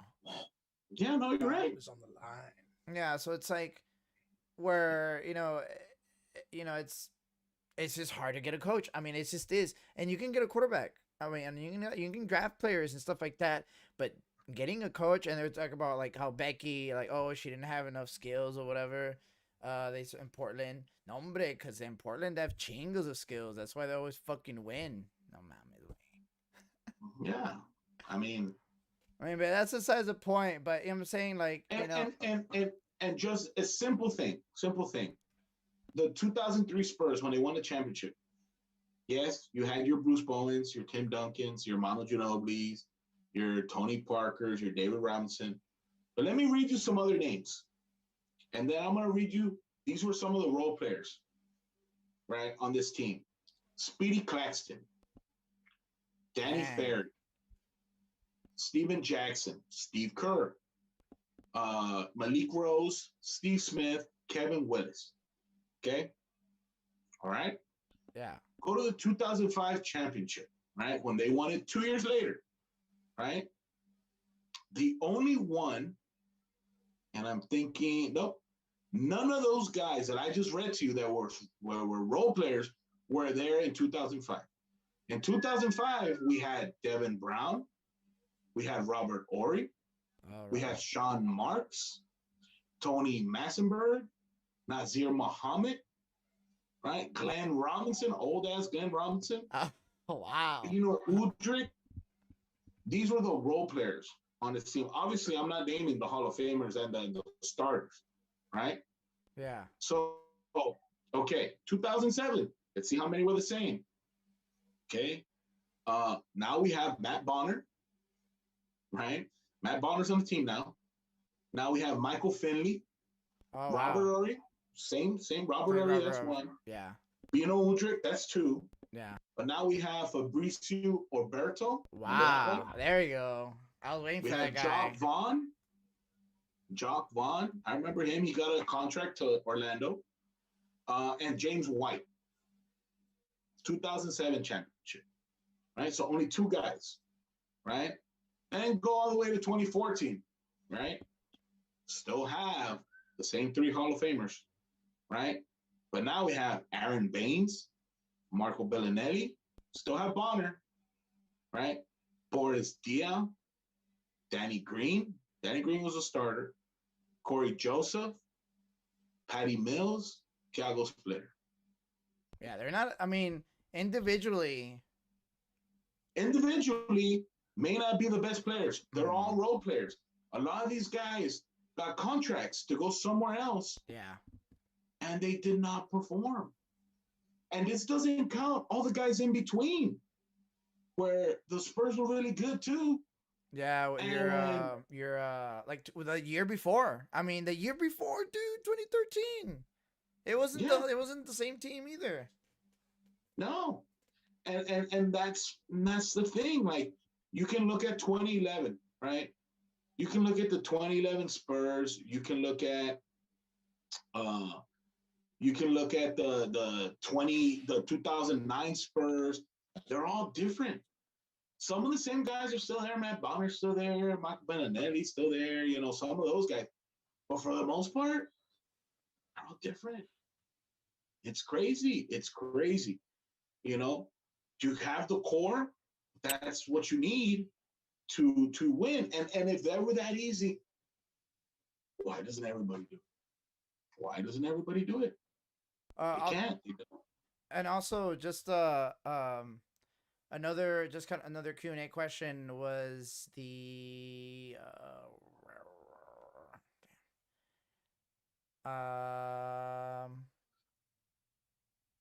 so it was about McGregor, how he's talking like all this about talking smack about McGregor. Well, it's not part of the Q&A really, but we're actually going to discuss it. We won't really have time to kind of talk over that. That's fine. We could just stick with the NBA question: does Pop deserve some blame for squandering some of the talent he's currently having and still losing games? Does he deserve any of the blame? I think that's a better point. That's a better question and a fairer point than saying, oh, he's just good. He was just good because he had Hall of Fame players. No, that's a fair question to ask, but it also does not help when you have your best players are all in the same position. Yeah. And they can't really develop with everyone's sharing experience. It's like a Pokemon game, dude. They have like the same all types. They all have experience share on. Yeah. Like they're all electric types. Like, why are you getting electric types? Like move around, bro. That's the issue there. Nigeria has like rock Pokemon. Like you can't have electric. All these electric ones. You need like different, like I don't know. It's true. Look, you can even look at you look at the roster. DeMar DeRozan, good player, all-star player. Yeah. Right? I don't think, let me just double check. I don't think he's ever been all NBA. Right? Oh no, he all NBA second team. All NBA third team. Not all NBA first. Pero está bueno. He's an all-star, he's a good player. Cool. Is he really gonna be the one to show and progress Keldon Johnson? No. Or DeJounte Murray? No. Or Lonnie Walker? No. Or Devin Vassell, the first round pick? Or Derek White? Derek White, first round pick. Lonnie Walker, first round pick. Devin Vassell, first round pick. DeJounte Murray, first round pick. Keldon Johnson, first round pick. All of these are first round picks, and they all play guard. How? Don't get me wrong. Some may put them at small forward, but how are they going to get better? Yeah. How are they going to learn when your starting five are all first year, second year guys? Now, yes, the argument's going to be he did it before with Tony Parker and Ginobili. Yes, but he also had Sean Elliott on those teams. He also had Henry Johnson on those teams. He had a lot of veteran IQ in there. David Robinson, Bruce Bowen. They would bring in Steve Kerr, Steve Jackson, Steven Jackson. There was multiple veteran presence here. Here, Patty Mills, okay, but Patty Mills was never. And then some of the names I said, been big role players in championship teams, and some of these guys may even be Hall of Famers, right? Patty Mills, not gonna be a Hall of Famer. Probably Sorry not. to say. No, he's not. I mean, he might for his country or the basketball the Basketball Hall of Fame. But that's cool over there. Here, he's not. You have Rudy Gay. He's just a good player. I mean, he's like one of those Carmelo Anthony. I mean, is he really? Maybe in his prime, he was as good. Maybe you could say as Carmelo Anthony. Well, that's what I'm saying. But he's like one of those players with he's just a scorer. Like he's just, you know. Yeah, and so these are the guys you want to mentor your young guys to be the best they can be, and then have them all play the same position. I mean, don't get me wrong. It's harder now. I get it. It's harder now than what it was before. This is a fair question where you can say, has he squandered the talent? Probably. I just named 5 first-round picks the last 5 years. So where is it going? What has he done? Not a lot. And maybe he is. Maybe he can't find a way to do it with all these first rounders and all these guards. You know, I mean, you had LaMarcus Aldridge, but they haven't had a big guy that they want other than this year when they got Poto, right? Or Poto, right? Yeah, That's probably the first big guy that's actually decent that they have. Yeah. And now So- Eubanks is I mean, he's putting up a fight. He's a good backup. Yeah, sure. Eubanks is not bad, right? He brings But energy, again- you know. But it's I mean, it's you know, it's one of those things. Yeah, you're right. And but here it is. What are we doing, right? What are we doing? And even in the last year when they had Parker and they had all that, I mean, they lost in the first round. They got dominated by Golden State, right? That was the year Golden State won it, I think, with Durant. And I mean, yes, I think that was the year they won with Durant. Even if you're looking at that team, Kyle Anderson, after that year, Kyle Anderson left. They had LaMarcus Aldridge, right? They made it to the playoffs. And that year was probably the year where LaMarcus Aldridge was like the star because Paul Gasol was old, Ginobili was old, Danny Green was like the number 2. You know, Tony Parker was still trying to make it happen. He was still up there. I mean, he was putting 16, 17 a game still. And obviously you have Kawhi. That was the last year they had Kawhi too. And They don't say his name anymore. Don't mention that name. And there, it could have been good if they would. It's just, I think the all happened is this is that or next year is DeMar last year. This year was his first last year, right? What, DeMar? Yeah. This year is gonna probably be his last year. Yes. Yeah. So or on the contract or whatever, right? Yeah. Yeah. So, dude, we just are feeling the end effects of the Kawhi trade as a team. Yeah. Like, we had to dump LA. No offense. I love the guy, you know, but we had to dump that contract. That was a lot of money. That was a lot of dead money that we just weren't getting and any LaMarcus use of Aldridge aged too quick. Yeah. Don't get me wrong, he Towards wasn't the a end. young guy, but towards the end. he went from a decent offensive player, a good offensive player, decent defender, to a decent scorer and no defense, real quick, and 3 to 4 years. And so, I mean, yeah, it was time for him to go. I mean, if you look at it, LaMarcus Aldridge is barely 32. Like, he still has years in him, right? And you know, he might not be the LaMarcus All-Pro, All-NBA Aldridge, but he can still be productive. Like if he goes to the Nets, right, which he did, right? Just so happened that he had to retire because of whatever he had, and maybe that's part of the reason why he started deteriorating at the end. But either way, I mean, that is a fair question. And maybe Popovich isn't the guy that should be there to develop some of these guys. We have to start looking at a future without Popovich. We have to start looking like how we're seeing a future without Ginobili, Parker, and Duncan. You need to see a future without Popovich. I mean, realistically, Popovich can retire whenever he wants. He can do whatever he wants, and he's still going to be considered top 3, top 5 best coaches of all time. He's got nothing left to prove to anybody.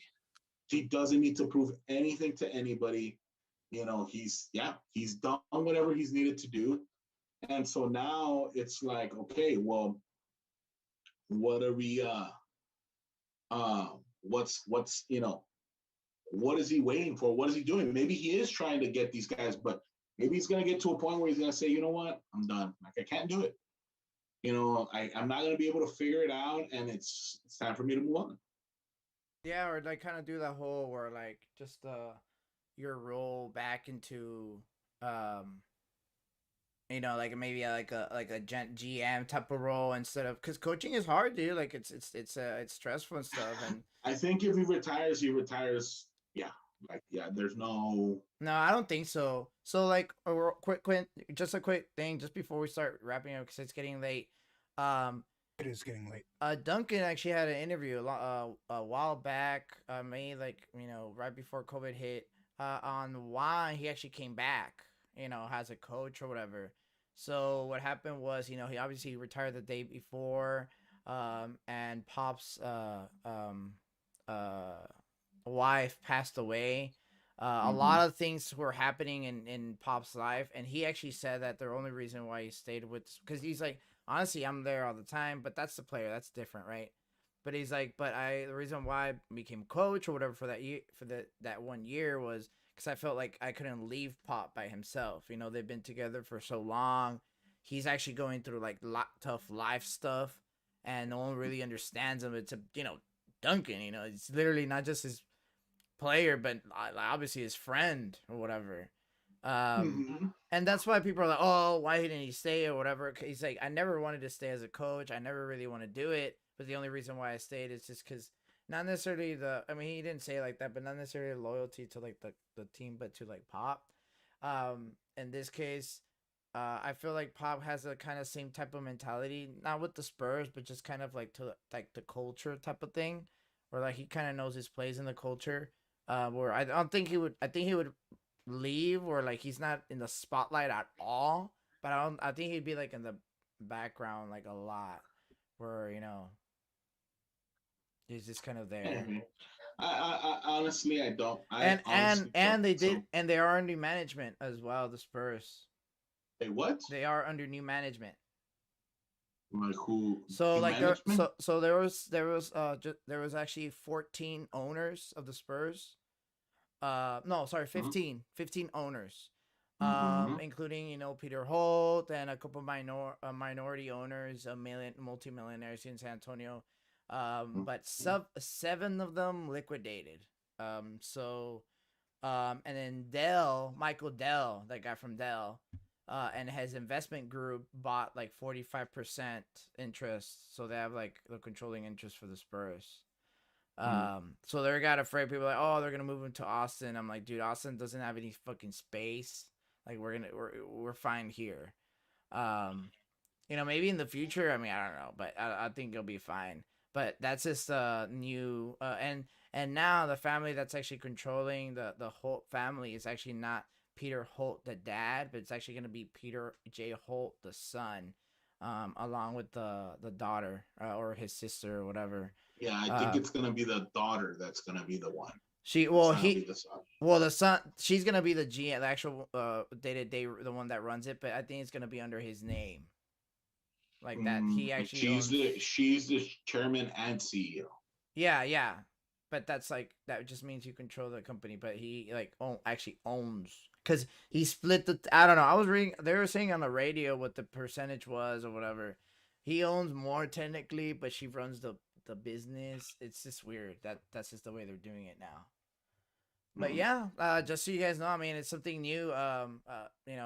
RC Buford is obviously working with the entire Spurs media, and there's like a lot of changes that are going on with the Spurs as well. It shouldn't really affect the players in itself or Pop in itself either, really. But the fact that matter happened is, we, like Tosco was saying, we do need to get rid of. We do need to start getting used to a future without Pop, whether it be Becky or any other really coach that just stays there. See what happens. I don't think it's gonna be her. I think it might be eventually. I think it might be eventually her, but I think she needs to go elsewhere to prove herself a little bit. Coach? Yeah, no, I don't think it's gonna be her. I think maybe get like Monty or someone back. I mean, I don't think Monty's gonna leave with a team like that. But I mean, you never know. Like in 4 or 5 years. But think about it like this: not a lot of people are gonna want to go back to a team or go to a team that's not very good. I mean, you can say, oh. So wait, are you saying that it's hard to find a good coach that has a good run? But I thought the players meant the coach. I'm just playing. I'm just being sarcastic. But the thing is but you're right. It's hard. It's hard to get a coach. Like it's hard. It's fine to because there's a lot of coaches. It's very hard to find the right one. And like you can look at some of his his like coaching tree descendants, and you can see, you know, some of the names on there, and even looking at them, you know, Udoka, you have Greg Brown, Budenholzer, Borrego, the guy that's over there in Charlotte. I mean, you can look at all these guys that are head coaches or have been head coaches and are assistants now.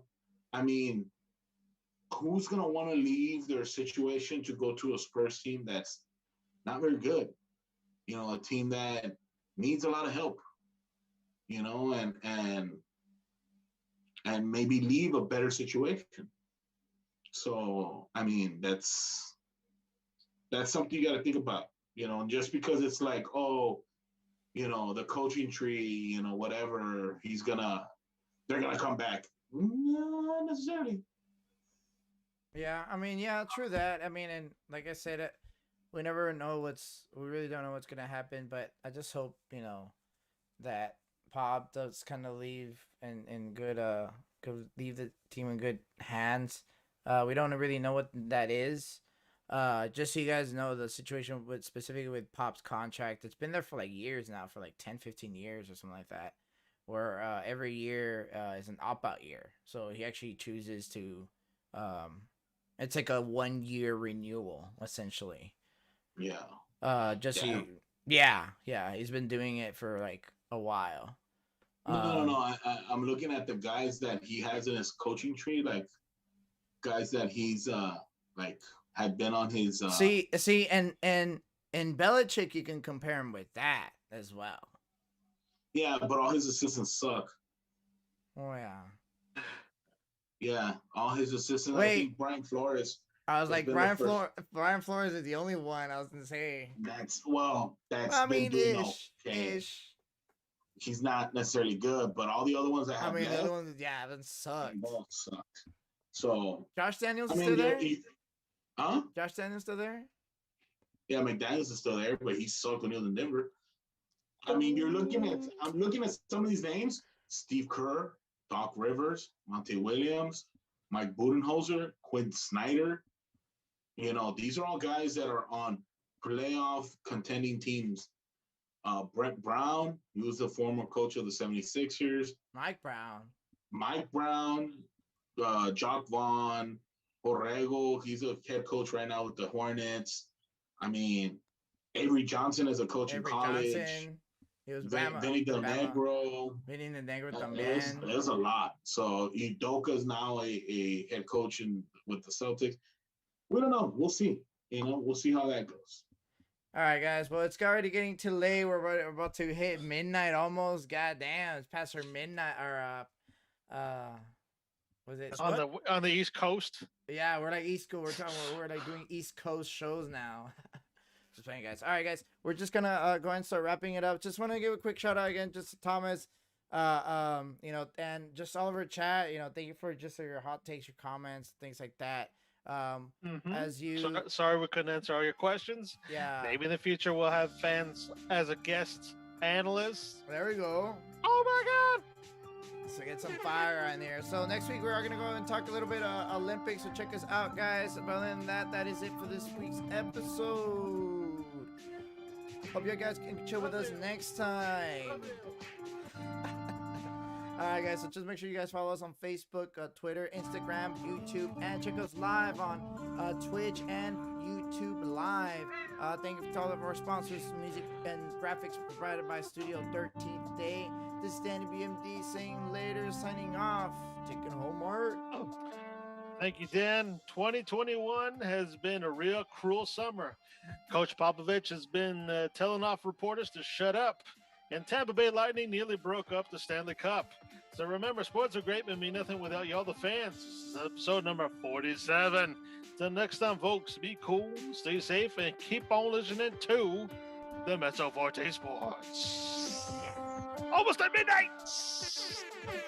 Working overtime. Who do I talk to about overtime pay?